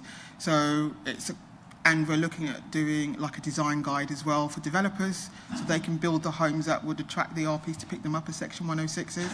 So I think in the past, we've always looked at ourselves to be building homes, but what we're trying to do now is bring in the registered providers to build, to help us to deliver on those types of homes as well. And I think what we're looking at is, as part of the joint local plan, we're looking at what's delivered, so we're recognising the fact that we need more wheelchair standard homes to be delivered for our residents, because that's what's required. And also, we know that we need larger homes, so 3 beds, 4 beds and above. That's what we're experiencing as well. So we're trying to look at that. And at the moment, we're looking to commission the strategic housing market assessment, which is ourselves, East, Suffolk and Ipswich, to look at what's happening within that housing market, to look at what needs to be delivered and have that as the evidence to drive that along as well. So that's what we're doing, and I think we appreciate the fact in Babergh there are real issues about building new homes and delivering. So that's why we're trying to lean on our partners in the registered provider sector to help us deliver on that. And that's a constant ongoing conversation we're having with them. And I think we've had about 4 meetings so far with the RP forum as well. So we're looking at what can be done, what can be delivered.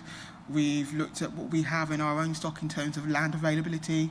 Could we do some clever things around parcelling land, and what other options we have to pursue so to help us to deliver on homes? Councillor Barnum, you want to come back? That was brave of you to set the question, Emma, and I appreciate it. At the end of the day, we still, that falls way short of where we need to be in a way, because it's no good as, all right, we talk about East Suffolk District Council and other locations, but within Babergh itself, we have residents that need to move and do different things. But as it stands at the present time, and unless we see some sort of flux within the planning policy processes that gives us a connection between where we are with JLP1 and where we're going to with the reformatted sort of planning policy, which really isn't due to be heard probably for another 6 months or a year. We need something which will enable the housing strategy to actually knit in with what we can realistically achieve. So I hear what you say, but I think unless we get some connection between our planning officers and the speed of change with what you would expect with the joint homes and housing strategy, it's not going to happen. I'll come back and say that we are constantly in conversation with our colleagues in planning, so we're not doing this in isolation. We do it with them. We sort of tell them what we're looking to do, and then we're trying to make sure that we're aligned across the piece, definitely whilst we're doing this JLP, which is still ongoing at the moment. So that's in the forefront of everyone's minds at the moment. So we're trying to make sure that we're aligned and joined up. Councillor Baker. Thank you. I had 3 points. So firstly, it was the Renters' Rights Bill, and feeding on to what Councillor Jameson sort of mentioned. The risk associated with that, I think, needs to be identified and sort of listed separately, because it's early days. We're only now there. So I think that the impact of that hasn't potentially yet been seen. It may take some months for this to filter through. It's great that you've got sort of more staffing resources coming in. Obviously, that needs to be allocated. But I think a risk needs to be added potentially for that, because I think it may well impact the organisation, along with any other sort of central government impact from changes that they make. So that's sort of my first point. I wondered if we could possibly add that in as a risk. The other one was around the specialist and adaptable housing. I mean, this has been going on for years. We know that, hospital people, when they sent home from hospital, are their homes suitable any longer? How does this all work? There must be some existing reports or existing information. It seemed like that was quite a new thing on that report there, that it was sort of a new piece of work or new piece of data gathering that was going to be done. I'm sure there must be something already in place, so that's sort of a question. And the community action days, they're great, the community action days. Several of our councillors, we've attended and supported those days. And what you find when you're there is quite interesting, really. When you're clearing the pathways and you go to some of the open spaces, you then get the residents come out and they start talking to you about issues. Those community action days are particularly, that they're an area where councillors can really get involved and support. So I'm wondering about those community action days. Can they be linked up to sort of directly work with the councillors pre and post those days? Because there were so many follow-on things just from the day that I attended. So, yeah, thank you. I can answer the Community Action Day one. So we've been doing the Community Action Days now for 3 years, and as you're referring to the new action within the strategy is around reviewing what those days looks like. The original idea for the Community Action Days was to look at where our tenants are saying they're dissatisfied with the neighbourhood that they live in, and that's a question that we have to ask as part of the Tenant Satisfaction Measure Survey. We then looked at targeting those specific areas to obviously, follow the nose and kind of improve those areas. What we found throughout the last 3 years is a lot of this is to do with grounds maintenance or lack thereof of grounds maintenance that's been taking place on those HRA areas. And for numerous reasons, through issues that we had in the past with various different contractors and obviously the grounds maintenance being done in-house now and them having to play catch-up. However, that's not really a good use of resources in terms of from housing's team to go out with volunteers and doing a job that, with due respect, that the public realm team should be doing anyway as part of their as part of what the HRA pays them to do. So we're reviewing the whole Community Action Day, what we've done to date, what impact has that actually had, because unfortunately I think we'll find that areas where we visited, say 6 months ago, are now looking like we never visited them because we do a massive amount of work, and then the service that we provide as a grounds maintenance service doesn't keep on top of that. So there's that issue. The other issue is I want to be able to evidence to everybody, but also to the regulator, that we're delivering outcomes to our tenants. Now, going out and weeding a garage area may look nice, but what actually positive impact is that having on tenants in that area? So we're going to be working across other teams such as customer experience, looking at areas where potentially there's high levels of poverty, for example, of which some of our tenants will be impacted by that, and really targeting those areas and looking at how we can work with colleagues in citizens advice, for example, around offering financial advice and support.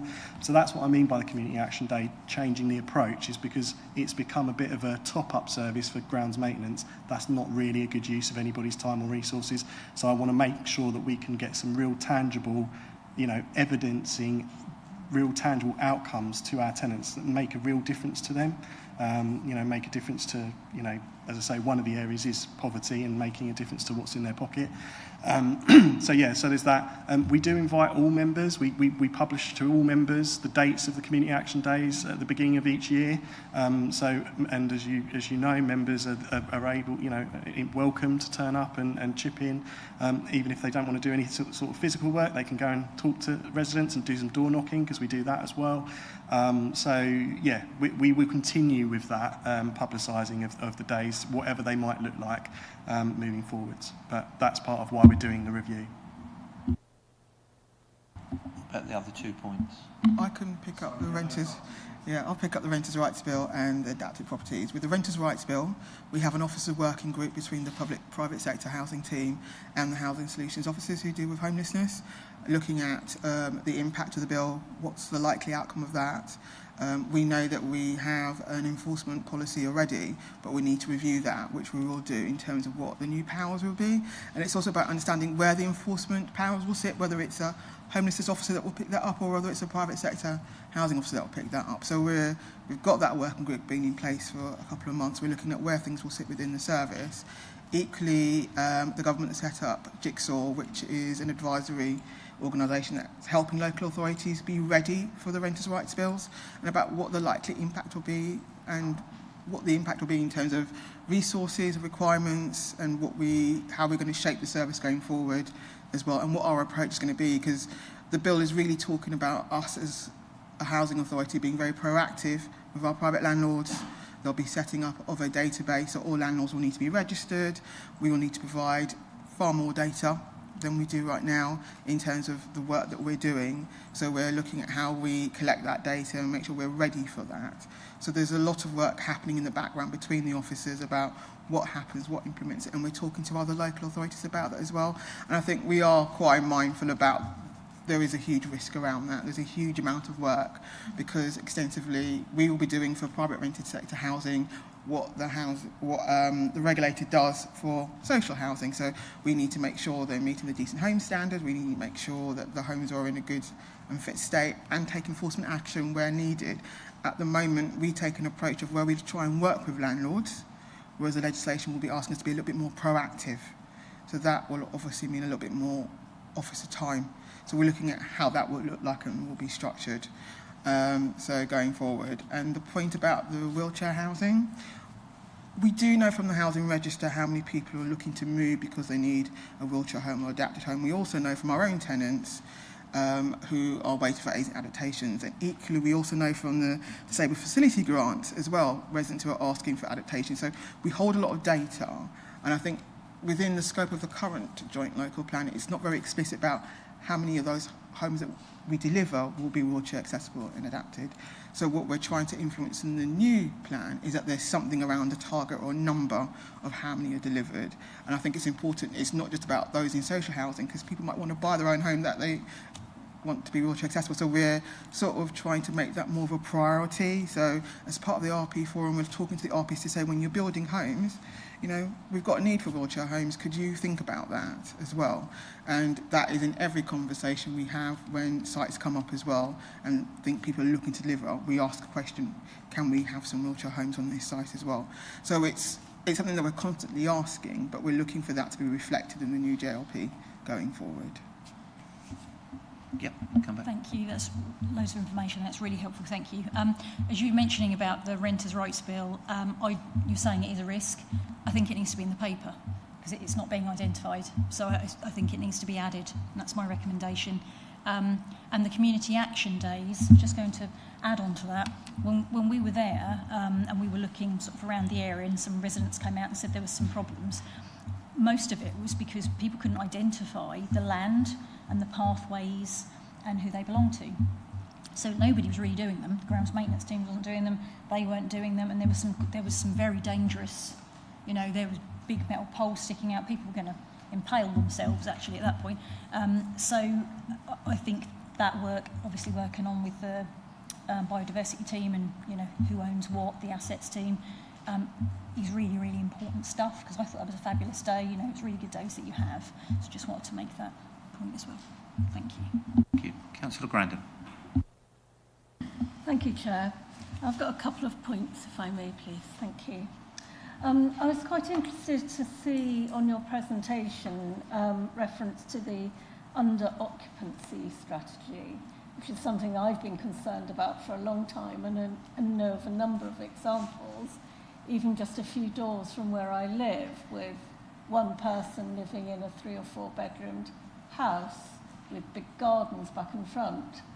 But what you didn't say is how you're going to go about it and what you're going to do once you know what the situation is. I presume this is something you already know it's a paper exercise. So you could almost skip the first bit of finding out where they are and then move on to, you know, how you're going to deal with it, because then that would hopefully free up quite a lot of larger houses or larger properties and help keep our stock moving to and provided for the right people. I wonder if you could give me some more detail, please. I'll pick that one up. Thank you. In our allocations policy, we do place people who are under occupying into Band A, but the tenant has to want to move. We can't force people to move.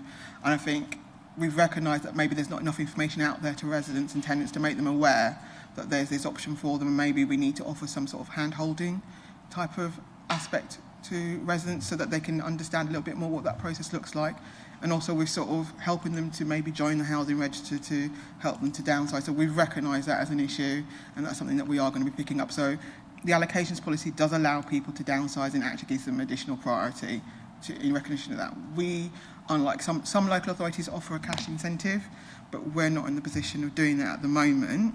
So what we can offer, though, is all the soft touch things of, you know, helping people to organise stuff, helping them to get on the housing register, sort of helping them to bid and identify properties and understand where it is they're looking to move to, and sort of work with them in that sense and that way. So that's what we are looking to focus more on and maybe put more emphasis on that we don't do at the moment. And maybe you're right, we do know where some of these residents are, and it's having those conversations with them. Because what we've been made aware of is some people aren't even aware that that's a possibility. They're not even aware of that's the process. So we need to actually go out and speak to our residents and make them aware of that. Yes, I think that would be a very good idea, because quite a few of the ones that I'm aware of are older, have lived in the property for many years, would want to probably stay in the general area, but may be fearful of doing it on their own. So hand-holding would help, and to tell them what is on offer and make their life easier for them. It's a shame we're not able to offer any incentives for other than what you've just mentioned, because I think that might help in some cases. But I'm pleased to see, you know, what you are doing. I would like it to, you know, be further, because, you know, it is something I've been long concerned with, but thank you for that. My other thing that I wanted to mention, and has been brought up slightly earlier in answer to one of the other questions, is about disabled adaptation. There appears to be a very long waiting list on this, but if you're in the position of requiring such an adaptation, you need it when you need it. You know, you can't carry on your life very easily until that adaptation's done. I'm disappointed to be aware of the fact that there is a long waiting list for this. Is there anything that you can comment with regard to this, please? I'll comment on that because I'm responsible for the council's aid and adaptations. You're talking about the council's aid and adaptations, yes? Yes, we have historically had a backlog that we were working through. We have managed to clear most of that backlog now, and so we are dealing with in-year cases at the moment, albeit it's still longish, but not as long as it was before.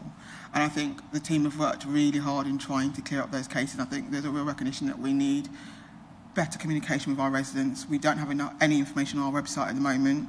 We're currently in the process of going through to a new policy, which has been seen at the Tenant board, and they've commented on it. And we're looking at how we can make the whole process a little more resident friendly, and also being very clear about the expectations and timelines, because an example is if you need a drop curve in your property, that involves a level of planning permission, so that's going to take a little bit more time. And I think where we are silent on our website at the moment, where there isn't any information, residents don't know how long that process is going to be.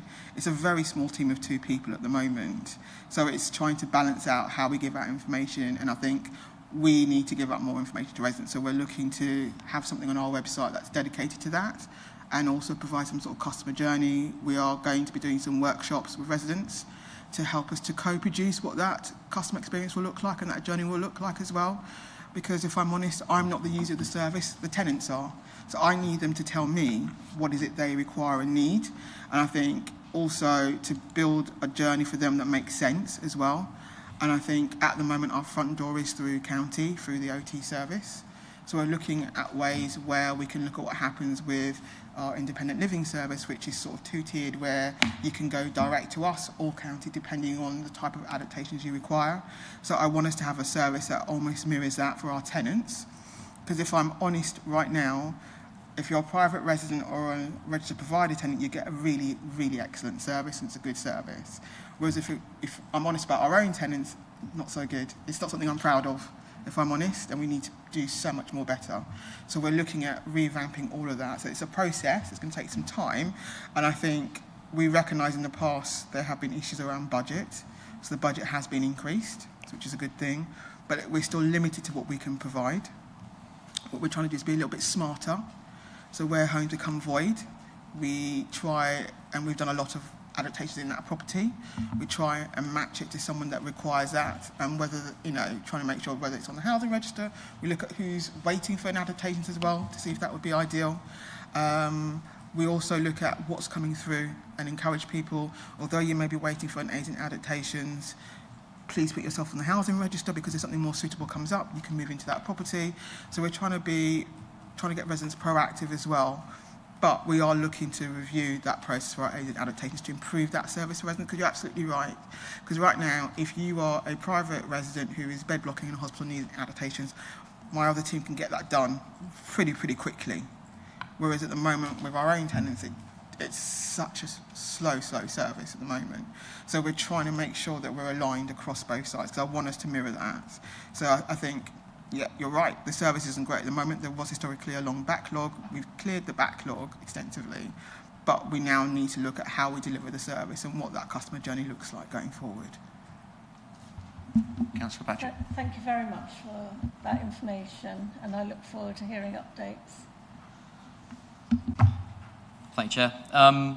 So again, I remember discussing the issue that Catherine has just raised last year, and there is a solution to this, which we discussed last year, and I will raise it again, that if you want to put the right people in the right houses, you cannot give someone a tenancy that is an indefinite, open-ended tenancy. People's financial situations change. People's occupancy of that house changes. Children grow up, children move out. And there are people in the system nationwide that are essentially room blocking. And it's not sustainable. There's that word again. So there is a solution. We discussed it last year. It seems to get ignored. So I would recommend that Cabinet, once again, look into introducing fixed term contracts, albeit long, maybe 7 years, maybe 10 years. Also, I'd recommend that Head of Housing Solutions also, once again, looks at introducing fixed term contracts. This way, at the end of that contract, you can assess whether that house is right for that person. We keep saying it, right house, right person, but we never actually do anything to getting towards it. This is the solution. This is how you do it. You have a fixed term contract. You can also add, what's that thing, Richard, the extra 5% at the end of a contract? You can, I can't remember what it's called. I do remember this action from last time, and we were going to, I think Deborah was going to do a paper on this, so I think we should do that. I personally think there's a lot of issues with introducing fixed-term contracts, and it would cause a huge amount of tension within the whole tenant base, because what you effectively be doing is forcibly moving somebody out of where they are to a location that might not be that great for them. But Richard, would you not argue, but to counter that... What the bit I accept is that I think that the housing team needs to have a look at the pros and cons of that, and we need to bring it back, because you did raise it last year and it hasn't been done, so I accept that. So, yeah, you're saying causing stress and anxiety to people, but would you not agree that a mum and a dad, a family, maybe they've got 3 children, living in a 2-bedroom house, whilst maybe their neighbour next door is one person living in a 3 or 4-bedroom house, would you not say that those people in that crammed house have got a lot of stress and anxiety too? They have, but I think what we've got here is, because we've got a housing crisis and we've got a lack of affordable housing, we're now moving the problem down onto the people who are in that housing. Whereas the answer, so I understand what you're doing, but the answer is to increase the housing supply, not to start. We haven't, as a district council, we haven't got the money to do that. As a society, we do have the money to do that. I think it's something that, if you say, you can take away and perhaps discuss at cabinet level, and you can see that both sides of the argument, but I think that needs to be left with cabinet to have a discussion on that. And thank you. Just want to come back on a point though. It would be the head of housing management who would have to look at the tenancy in terms of whether it's fixed term or long term. I think a paper was taken about what our tenancy strategy is, so we have a tenancy strategy. So I think it would be the head of housing management who would have to look at fixed term contracts and review that and see whether that's something that we'd want to consider. I think last time we committed to find out if it was operational elsewhere and how that was working. I think there also needs to be a political will to do that as well.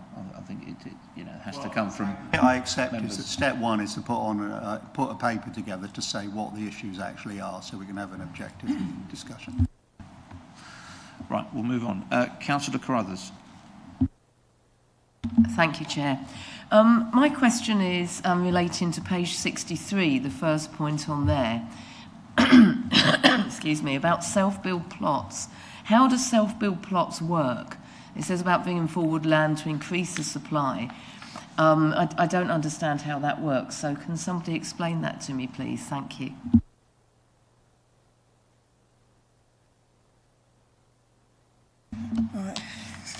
It's me and my many hats, sorry.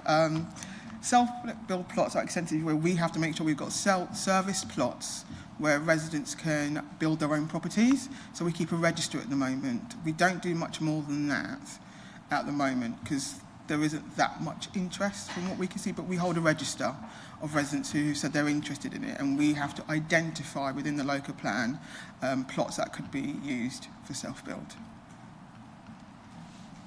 Thank you. Can I ask another question? Yep. Thank you. The HMOs, houses in multiple occupation, is that, again, I just need some clarification, is that a house, a large house with more than one family living in it, or is it a bigger building that's separated into flats or something? I'm assuming it's the former, but I don't really know. HMOs, it's licensed HMOs are where you have 4 or more households who are not related living together. So it could be, then they're sharing facilities. Thank you. Councillor Rowe. I've got a question. What are the plans for garages that are being used? Because in my ward there's been an ongoing issue with graffiti on the garages, which hasn't particularly been sorted out, and obviously people are paying to rent the garages, and it's not great for the neighbourhood of people living around there. And the papers I've sort of out what we're planning for garages that are underused, but what are we doing to make sure that the ones that are being used fit in with the priority 2.5 of improving the neighbourhoods that we manage? So as part of the recent restructure of the housing management team, obviously we've now got positions for 11 community housing officers with much smaller patch sizes. As part of their responsibilities, they will be conducting regular estate walkabouts, so they will pick up on those types of things if it's not already reported to them by other residents. They will then need to be addressing those issues, so getting the graffiti cleaned off, for example, through through our, I'm assuming through our public realm team, who might clean graffiti off that kind of is elsewhere, or in the districts. And looking at kind of what the issues are in the area. So are there, if that's antisocial behaviour, isn't it, basically? So is there things that we need to do within that particular community to divert that type of behaviour and kind of address that type of behaviour. The other thing that I've done in the past with those types of things is get the local community out and painting the back of the garage block with some nice pictures on, and then therefore the community have actually owned that, and you tend not to get people that might live in the area and be the graffiti vandals destroying that, because it's actually been owned by the community. So there's lots of things that can be done, but until we've got those housing officers in post and they're able to get to grips with what the issues are within their areas, we will address those issues. Councillor Caston. Thank you, Chair. I'm interested, so we've got the gateway for home choice that hopefully we can get quite a bit of information on here. I'm particularly interested in sort of young disabled people that need housing, because it's something that comes up a lot. There seems to be quite a few people on that gateway for home choice, or I hear from a lot of them. Is there any way, I understand on the gateway for home choice you have preferred areas you can specify when you make an application.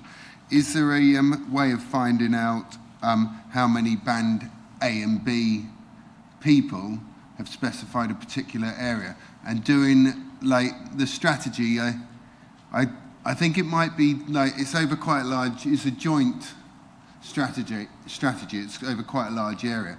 I think for me, we almost need to really zero in on almost like wards and the needs within the wards to really deal with it.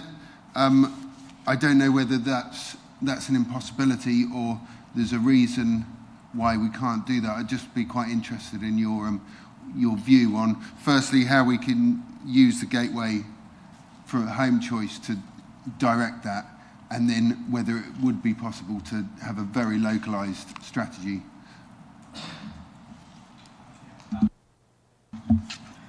Right, we have a dashboard actually. We've got a strategic housing dashboard, and in that dashboard we can look by parish, by ward, and we can drill down by demographics, by age. We can also look at people who are looking for wheelchair housing. So what we've done extensively is we've looked at the bidding data to see where people are bidding, to see where their choices are, and also looked around local connection and where that demand is driving from. We can also look a whole in terms of the demand for housing as well. So we actually have that data to hand, and we are using that. The strategic housing team are trying to use that to help us in our delivery of new homes. So given that evidence of why we're asking for maybe a target around wheelchair housing, we're looking at who that is for, whether it's older people, whether it's families, or whether it's young people as well. So we are trying to be smarter, more data-driven with that. So we have several dashboards that looks at all that information taken from Gateway to Home Choice. So we are trying to utilise that to be more data-driven. Yep, okay. This might not be a fair question, but what do you think is the biggest obstacle in going from knowing that need is there to actually delivering? I think to actually deliver wheelchair homes, because they're bigger and they cost more. And it's also about making that number stack up for the developers and the RPs as well. So in my experience, if you're building wheelchair homes, it's always the cost of it, because it costs far more than a standard unit. And then it's about understanding how you can be. The needs of individuals are very, very bespoke and different, but building something that will lend itself across the piece to many different people, because you may have an individual in mind, but if they don't take the property, it has to work for somebody else. So you're trying to build a product that can meet a lot of different people's needs, but can still be tailored to an individual's needs. So I think the biggest thing is the cost of delivering wheelchair, because if you're not building a volume, then they cost a lot more.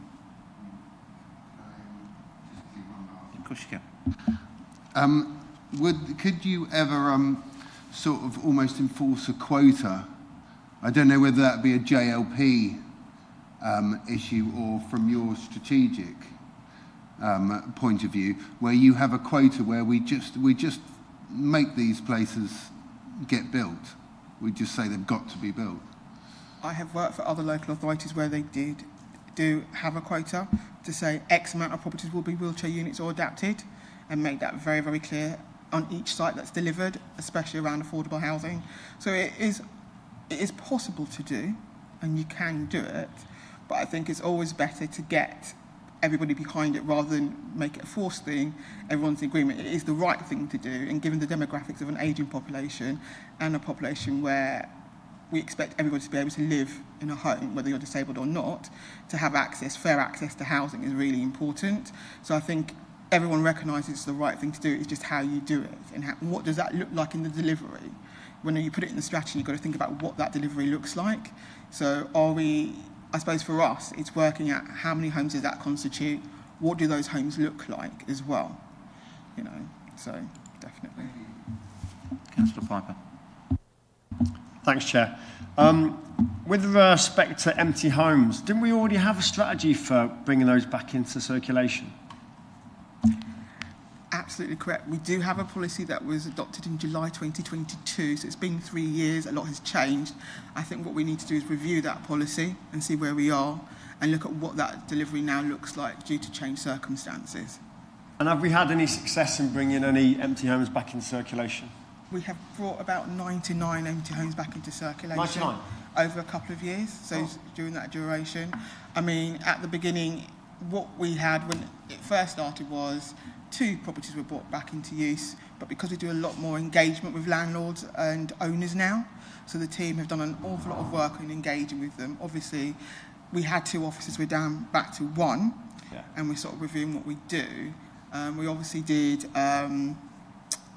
the council tax piece as well, and I think it's about working smarter in that area, in that space, about how we work with residents. It takes an awful lot of time. It's not that straightforward. Yeah, of course, yeah. So it's looking at how we deliver that going forward and what that looks like. So I think it's a good time to sort of take a step back and sort of review what has been done, look at what's worked, and sort of look at how we proceed in the future based on existing resources.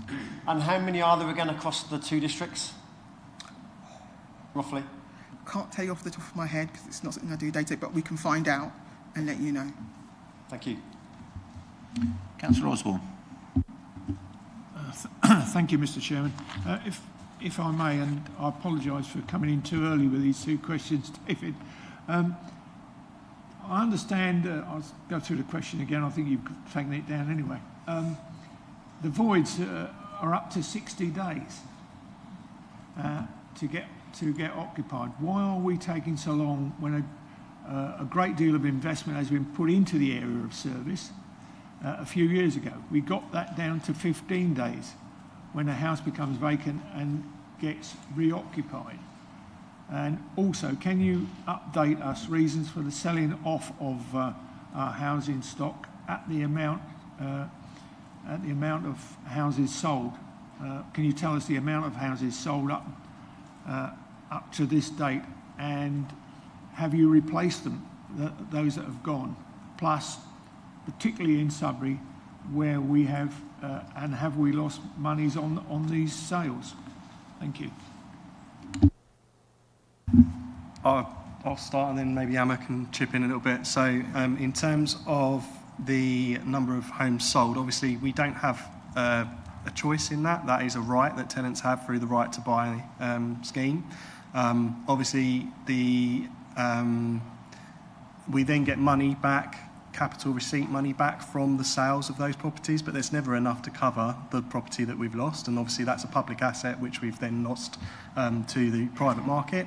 That money is called one-for-one receipts, so we then are supposed to use that money along with all the other capital grant that we might have to build new homes. I don't have the figures in front of me, I'm afraid, Councillor Osborne, in terms of what we've sold and what we've built. But we do unfortunately end up with a kind of, sometimes we try to get about break even, but it's not always possible. And then in terms of voids, I'll start, and then my colleague Emma might be able to come in. But the days of 15-day voids are long gone, unfortunately, and across the sector, and we're not really sure why. That happened during COVID, so obviously a lot of organisations down tools during COVID, stopped working on void properties, or only did void properties with one operative in at a time, which obviously then added to the The length of time taken to turn properties around, it is a concern for us in housing management, because obviously the longer those properties are empty, the longer it takes for somebody to move into them from the housing register. We had just had a discussion based on the heads up that you kindly gave us at the last agenda item around needing to review that target, because I do believe that 60 days is too high. So we are going to take that away and have a look at reviewing the target as to what it is. But what I will say is I don't think anybody's back at the good old days of 15-day void turnaround times. The other issue we get as well is obviously we get a lot of properties the majority of our properties come in through deaths or through care home move-ins. That's the majority of the reason we have a void property come up. Some of those people have lived in those properties for an awfully long time, and sometimes they come back in a condition that's less than favourable to us, which means it takes a longer time for us to turn that property around. We also haven't invested in property, so therefore we may have to put a new heating system in, or a new kitchen or bathroom in. That again then adds to the length of time taken to turn that property around and get a new person into it. And actually the average days is only part of the picture, because we may turn some properties around in 2 or 3 days or a week, and then we could get one property that's taken us 3 months to turn around, and if we add those days into the mix, that then obviously pushes your average up. So I wouldn't say across the board void's performance is poor. We have also just had in new void contractors, which, as I said earlier, we are managing, and we're managing through, and they've got very strict timescales on what they should be giving us voids back in, and if they don't do that, we can have credits back, so we don't pay them as much basically for the void that they've done. So there will be, we are doing stuff as general as we should be as a landlord, to look at the void process and to look at reducing that void turnaround time. But I think the comment from my perspective is, yes, 60-day target is not a target. That needs to definitely be reduced down to something that's reasonable. And what we'll do is we'll look at the sector averages and what the sector averages are at the moment, because just to reiterate, 15 days is not going to be an achievable target, I can tell you that.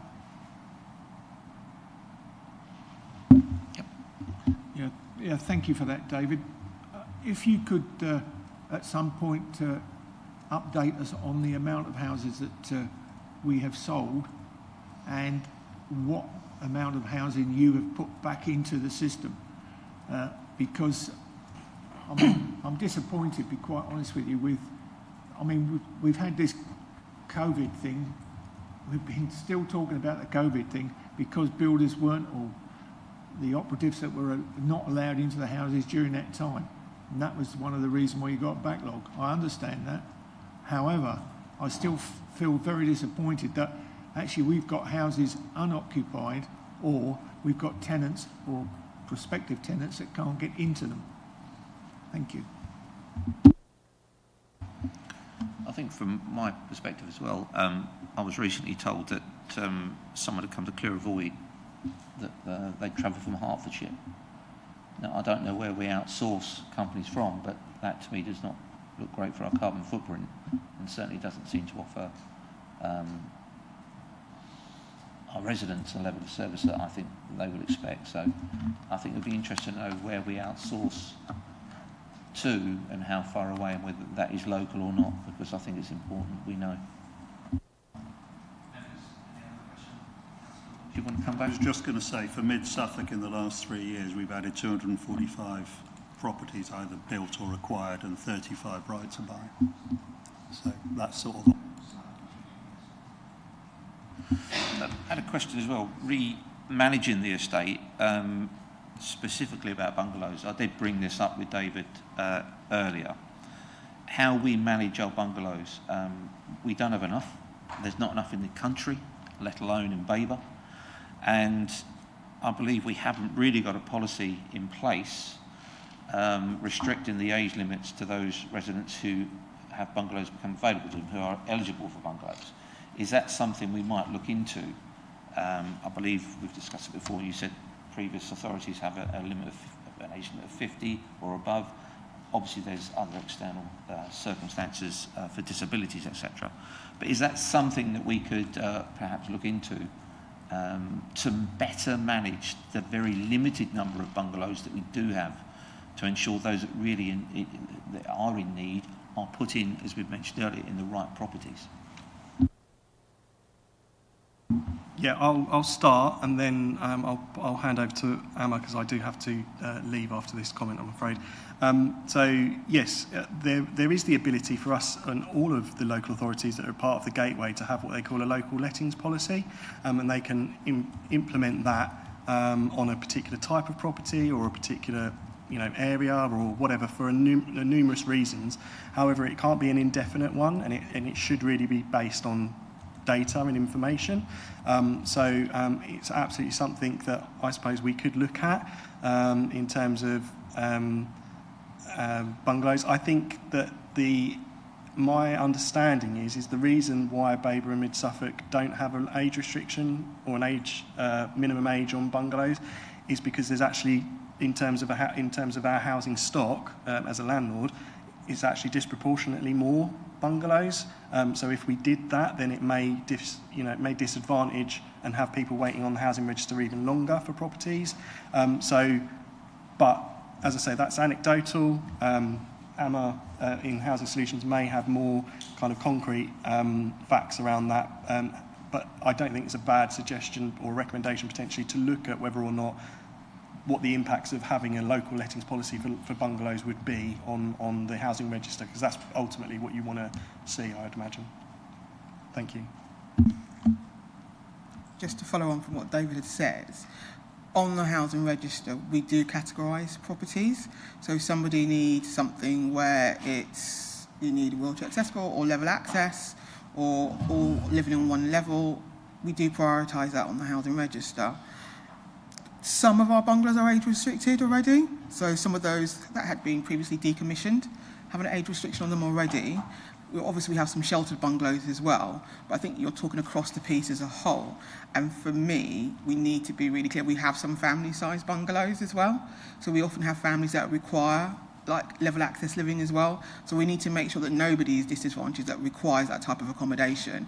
And the housing register is needs-based, so we can look at that, as David says, about local lettings plan. But we need to make sure that we're not disadvantaging other people that may be in need of that type of accommodation. So it's definitely something that we can explore. Members, has anyone else got any questions? Councillor Crothers? Thank you. It's just a quick one about the grounds maintenance. On page 76, it says developing a service level agreement for the provision of grounds maintenance services to council estates. Does that mean that Public Realm wouldn't be managing them, or what does that mean? I'll take that one. What it means is that our head of housing management is in discussions with Public Realm at the moment to look at that service level agreement, because I think from our perspective as the customer, we're not satisfied with necessarily what's being provided. We're looking at how that offer can be better for our residents and for what we're paying for. So that's an ongoing discussion at the moment. Thank you. Can I one more quick one on the similar subject about estates and neighbourhoods? On page 71, the last point on there, it talks about using natural solutions in regard to working with Public Realm to encourage greater levels of biodiversity. What's meant by natural solutions? It sounds a bit vague. I'm going to say I don't know. I can go back and ask them what they mean by that. Thank you. Okay, no other questions, members? Any other councillors with any questions they'd like to ask? No? Okay. Now open for debate. Does anyone want to start the debate? Councillor Wyman? Thank you, Chair.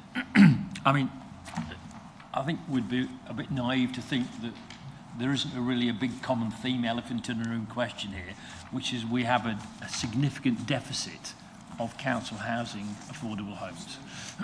And Councillor Winch alluded to the point which Councillor Patchett raised over the tactical approach to trying to look at the sort of micro detail of where people are. The bigger issue really for me, and I think for many councillors, must be we need to get on top of the supply side. We need to get on top of the supply side. And until we get on top of our ability to build through the planning process and through resources, we're going to continue to have this conversation year after year after year. And we're not doing our residents any favours by doing so. my point, and I'd like to bring this forward as a recommendation, which is I'd like to ask the joint cabinets of both Babergh and Mid-Suffolk District Council to look really closely at the way we deliver affordable housing within the district, and it's particularly acute in Babergh. The point over quotas, why not? Why not? You know, we need to move the sort of planning piece on more quickly than we are, and if we wait for that to happen, we'll be waiting for literally years. Councillor Holt and I have seen applications come to Babergh District Planning where there have been quite reasonable solutions, but planning policy has actually stopped it in its tracks. And this has to change, and we need to find a way to do it. Thank you. Councillor Grandin. Thank you.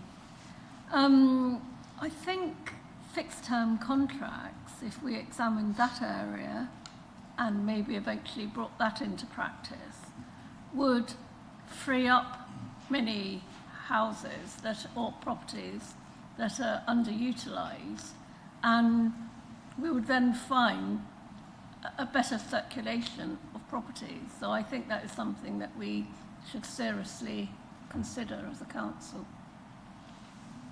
Okay. Councillor Caston. I do agree that fixed-term tenancies would solve a lot of the problems, but it's an absolute minefield. It's a very difficult thing to get right, because what do? Do you offer a discount to tenants if they take a fixed term, so you're like a carrot rather than a stick? What happens if at the end of it they don't want to move out? There's so many things to go wrong. It's unbelievable. It'd have to be done exactly right. But I think it does solve a problem that's incredibly unfair to lots of residents. It's just we would then be dealing with the unfair that we don't necessarily see, with the unfair that's all over the papers, and saying how awful the policy of the council is. I think one thing we did talk about voids, and I think we need to maybe stop looking at voids in amount of void days, average void days per property, and because in this we really need to financially make this work, we should be looking at how many days without rent we've had across the whole housing stock, and I think that would include the voids, and that would include arrears or written off debts and things like that. And I think just because we did talk about voids, I think that would be a much helpful way of looking at it, because year on year you could have 3 voids in a year that take 70 days to sort out. It looks terrible, but that compared with like 30 or 40 voids that take a sensible amount of time. It's just sort of telling you how financially you're doing, rather than a target on how long it's empty for. I think a quota, I would support looking into a quota, because I think we just need to get tough and get these places delivered. But I do understand that it's very hard to bring these things in and get them right and make it so they serve the purpose that we want them to serve. Councillor Baker, you earlier mentioned about renters' rights. Is that something that you want to discuss now, and perhaps we could put forward as a recommendation? Yes, I would like to put a recommendation forward to add that risk to that risk register if possible, in relation to the impact the team might see in the coming year. Is there anyone else who would like to? Councillor Rowe? Yeah, firstly on the fixed-term residencies, I'm not particularly convinced that it's an answer, both from what officers have previously said and what the Tenant Advisory Board said as well when we previously said about it, and similar with what Councillor Winch said about if you're moving someone out of where their support networks are, that could cause all sorts of issues, and essentially neighbourhoods work where people are invested in neighbourhoods. If we're just going, we could move you around to God knows where, that isn't going to help that. But for the point on garages which I made, I think it would be good if we could have even just a kind of written update come back, because it was kind of similar response to what I had a few years ago. So I would like to see it a bit followed up rather than just at some point in the future it's going to be happening. Could we recommend that we receive an update on that? I mean, it's something that members of, certainly Alistair will be fully aware that Gary's sites have been something that we've assessed for many, many years, and Adrian as well. And we get reports come back without any successful sites being available to develop. So it does seem as though we're going over the same old ground again, and reports have been brought forward before. But Councillor Winch, do you want to update us on that? I haven't got an update, but I think you're raising a fair point, so we should take that away and try and put a time scale on it this time. Anyone else got any comments? I'd like, if we can, to put a local lettings policy recommendation is for it to be reviewed to see if there is a better way of managing the properties that we have to ensure that those residents really in need get the right properties at the right time when they become available. If no one else has got any comments, we'll let Alicia type and then she'll read through. You've also sent one, okay. We'll just have a few minutes. She's catching up.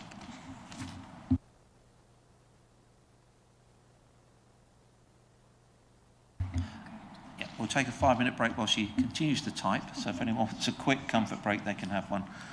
But she's not that quick.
the recommendations, please.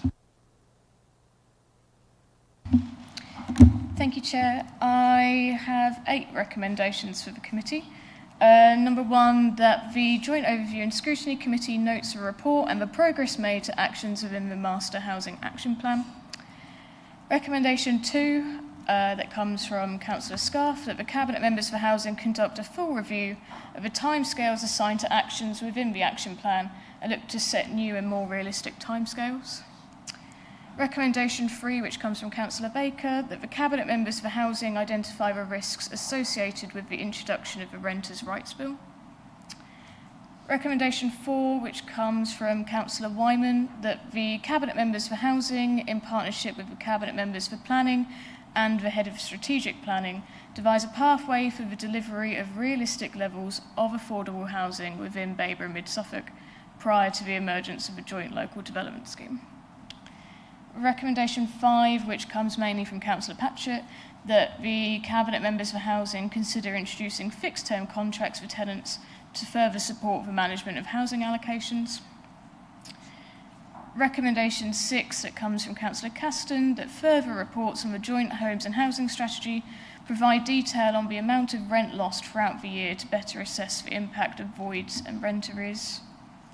Recommendation 7, that comes from Councillor Holt, that the Cabinet Members for Housing review the local lettings policy to explore whether there should be age restrictions implemented on allocating bungalows.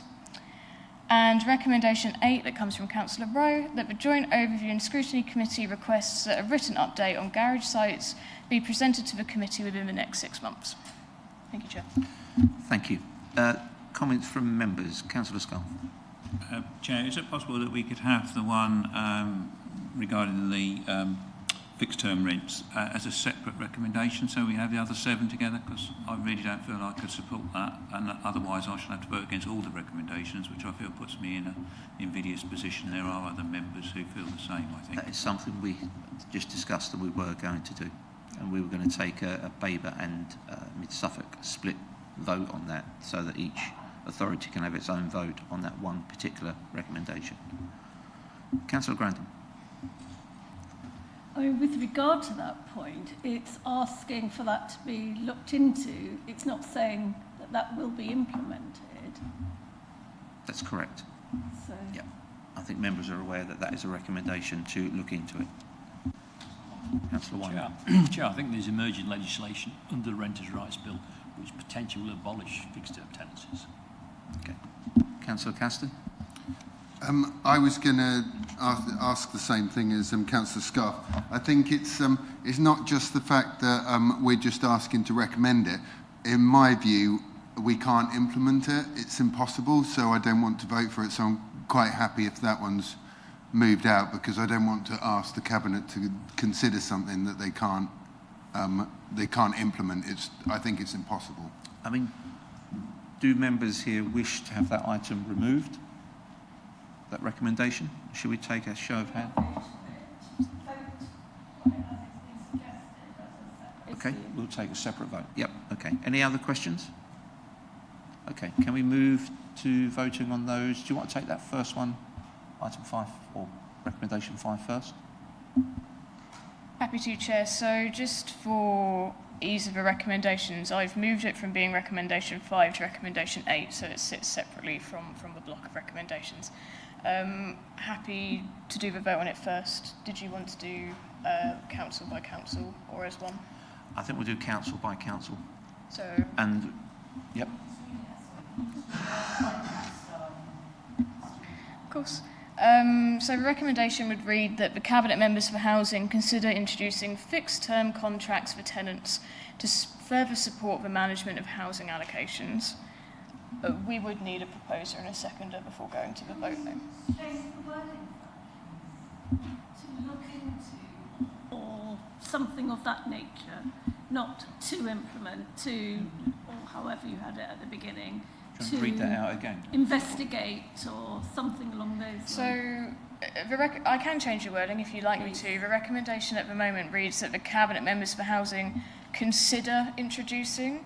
So it's not necessarily telling them to introduce it, it's to essentially to let them sit and think about whether it's provision that we could implement. But if you think it doesn't specify that enough, we can... What do you think? In day, Catherine, if it's something you'd like to propose, and there is a seconder, we can take a vote on that. Yes, I'm just, what do you think about the wording, Michael? I'm content with the wording because I think it leaves it quite open. So really it's a case of if Babergh members are happy with that wording, happy with a proposer and a seconder. Have we got a seconder? Yeah. Obviously, Councillor Patrick's the one that raised that. He has unfortunately had to leave. In that scenario, because then if you do vote, that's one person down anyway. How does that work? Is there a recommendation? What do we do in that scenario? You know, the fact that he's left, he was the one that raised it, and he's actually had to leave. So I don't know where do we stand with that? So his recommendation, his point still stands as he made it while he was here in the committee. So we're able to take it forward as a suggestion, as a recommendation. Because he's left the meeting, he can't vote on the item. So. He can't propose it, so he's not here to vote. He's left, so he's gone. Can we get back to Catherine's put a proposal forward? Do we have a seconder from Babergh for that proposal? Councillor Crothers is happy to second that. Should we go straight to the vote for Babergh members? Yep, thank you, Chair. So, members from Babergh, could I have a show of hands for that recommendation? That is 2. Could I have a show of hands against the recommendation, please? That is 4. Chair, so that means that recommendation is lost for Babergh. And then we'll go to Mid Suffolk. Is there a proposer? And is there a seconder? So, Councillor Baker and Councillor Parker. Thank you, Chair. Again, for Mid Suffolk members, could I have a show of hands for that recommendation, please? 2. And could I have a show of hands against the recommendation, please? 3. Thank you, Chair. That's lost. So now we'll move on to the other recommendations. Would you like Alicia to read them out again? Are you quite happy with the ones that she's read out? Quite happy? Yep. Okay. There will be a digital vote, so we can go to the vote and please cast your vote. Yep. Thank you, Chair. Members, that vote is now in progress on ModGov for you.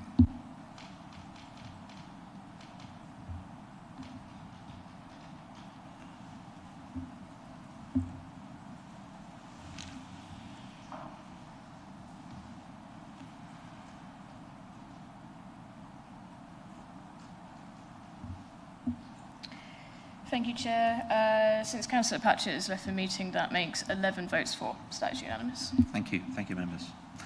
Right, we'll move on to item 10 on the agenda, which is information bulletin, accessibility of council services. And I believe Councillor McCraw is going to introduce the paper. Thank you.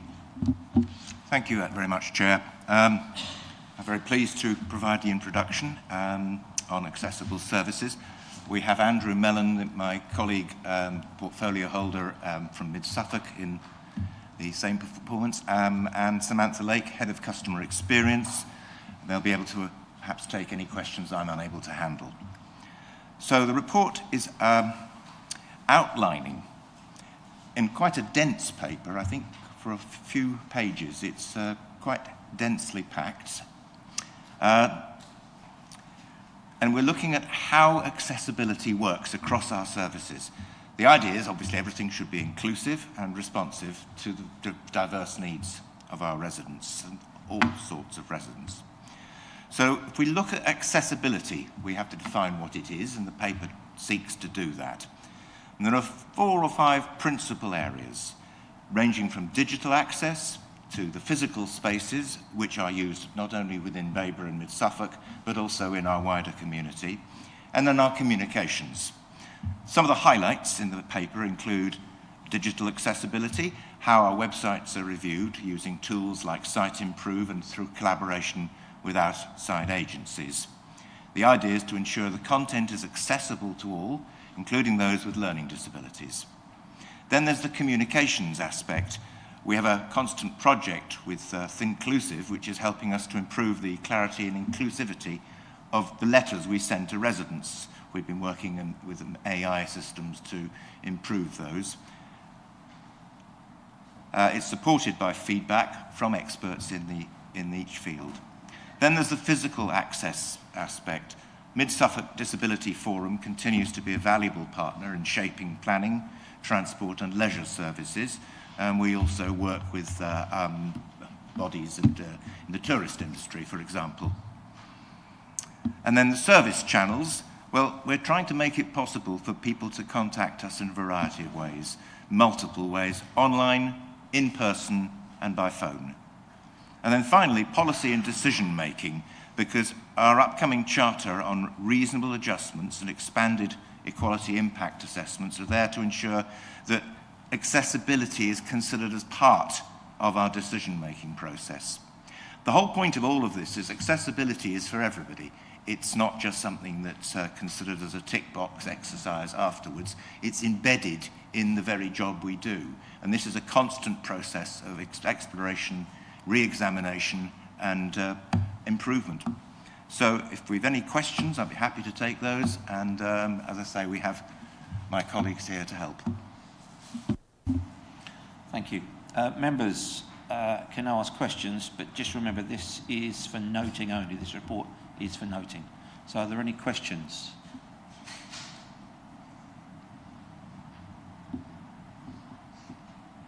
No questions? Councillor Grandin?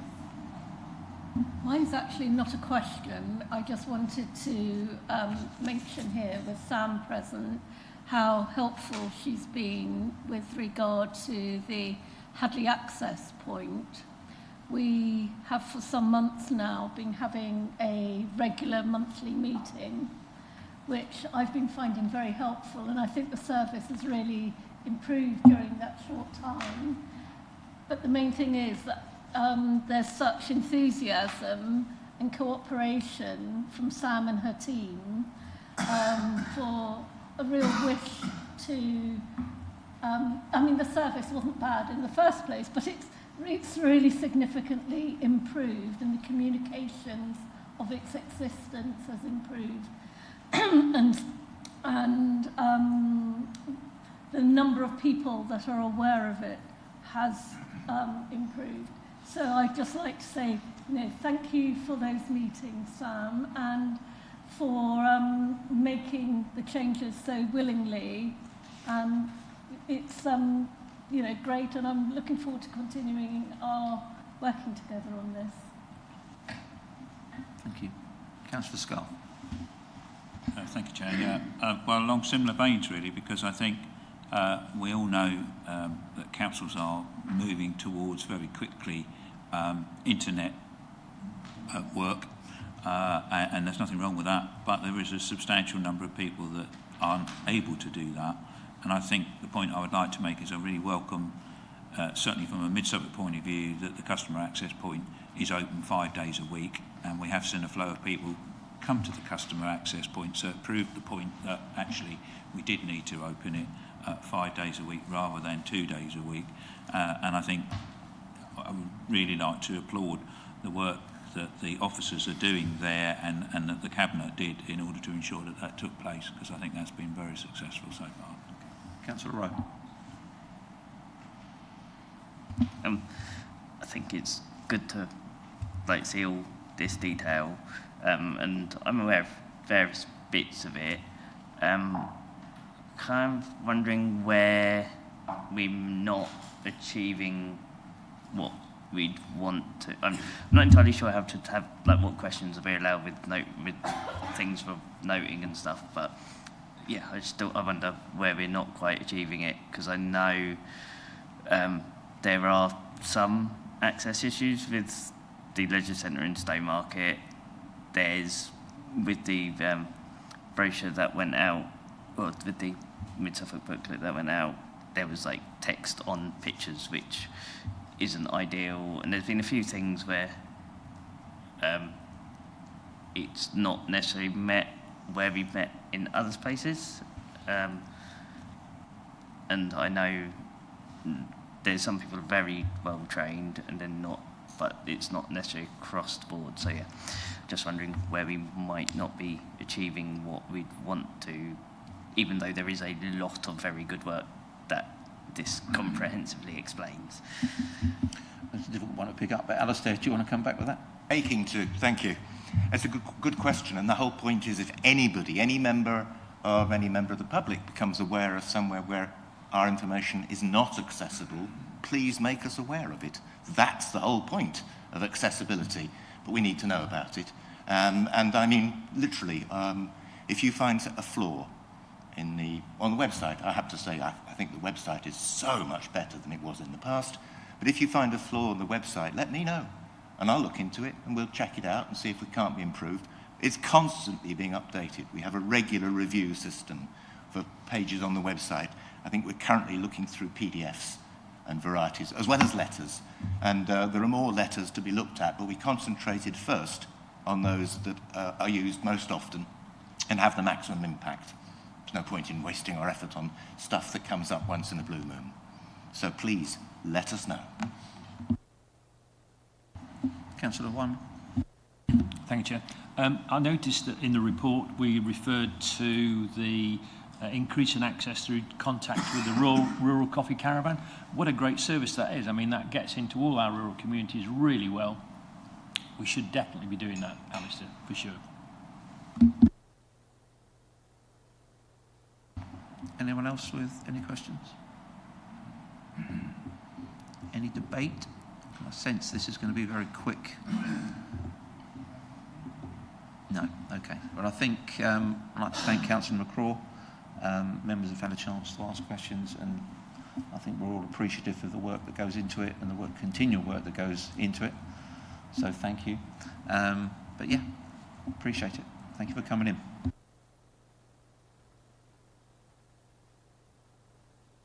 Members, we'll move on to the next item, which is the forthcoming decision list. Have members had an opportunity to look at that?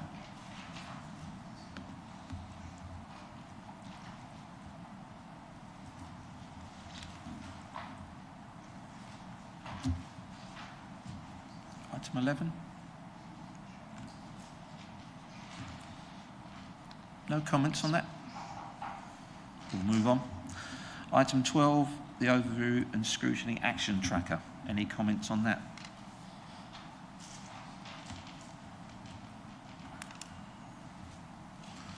Councillor Jameson.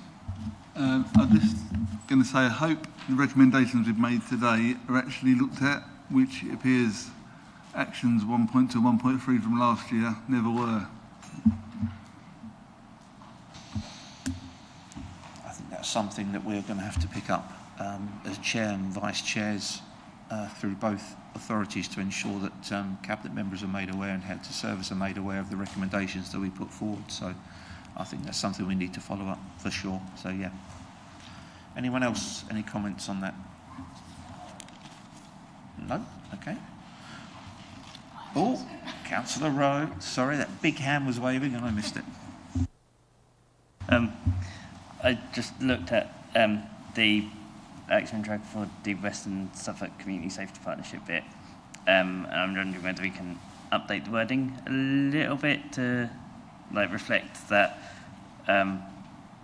my point about the antisocial behaviour and safety support for children living on encampments was to kind of achieve a bit more parity with what they engage with settled community, rather than it just being because there's antisocial behaviour on encampments, because it can be read in a slightly different way than they intended it to. That's fine. Thank you, Councillor Rowe. Maybe we can discuss outside of a meeting how we might like that rephrased. Obviously, the essence of the recommendation will stay the same, so that's what we voted on, but we can tweak it slightly in a way that means that the communities team fully understand the intention behind the recommendation. So we'll pick that up outside the meeting. Thank you. Any other questions on that one? No. Move on to 13, Babergh Overview and Scrutiny Work Plan. Any members have any comments on that? No? Excellent. Item 14, Mid-Suffolk Overview and Scrutiny Work Plan. Any Mid-Suffolk members got any comments on that? Oh, Councillor Scarr. Well, just a point really to note, the 17th of November meeting is going to be a very long meeting, so I think members should expect and allocate all day in their calendar for it rather than just to lunchtime. because there's 3 very big items on that, just so everyone's aware.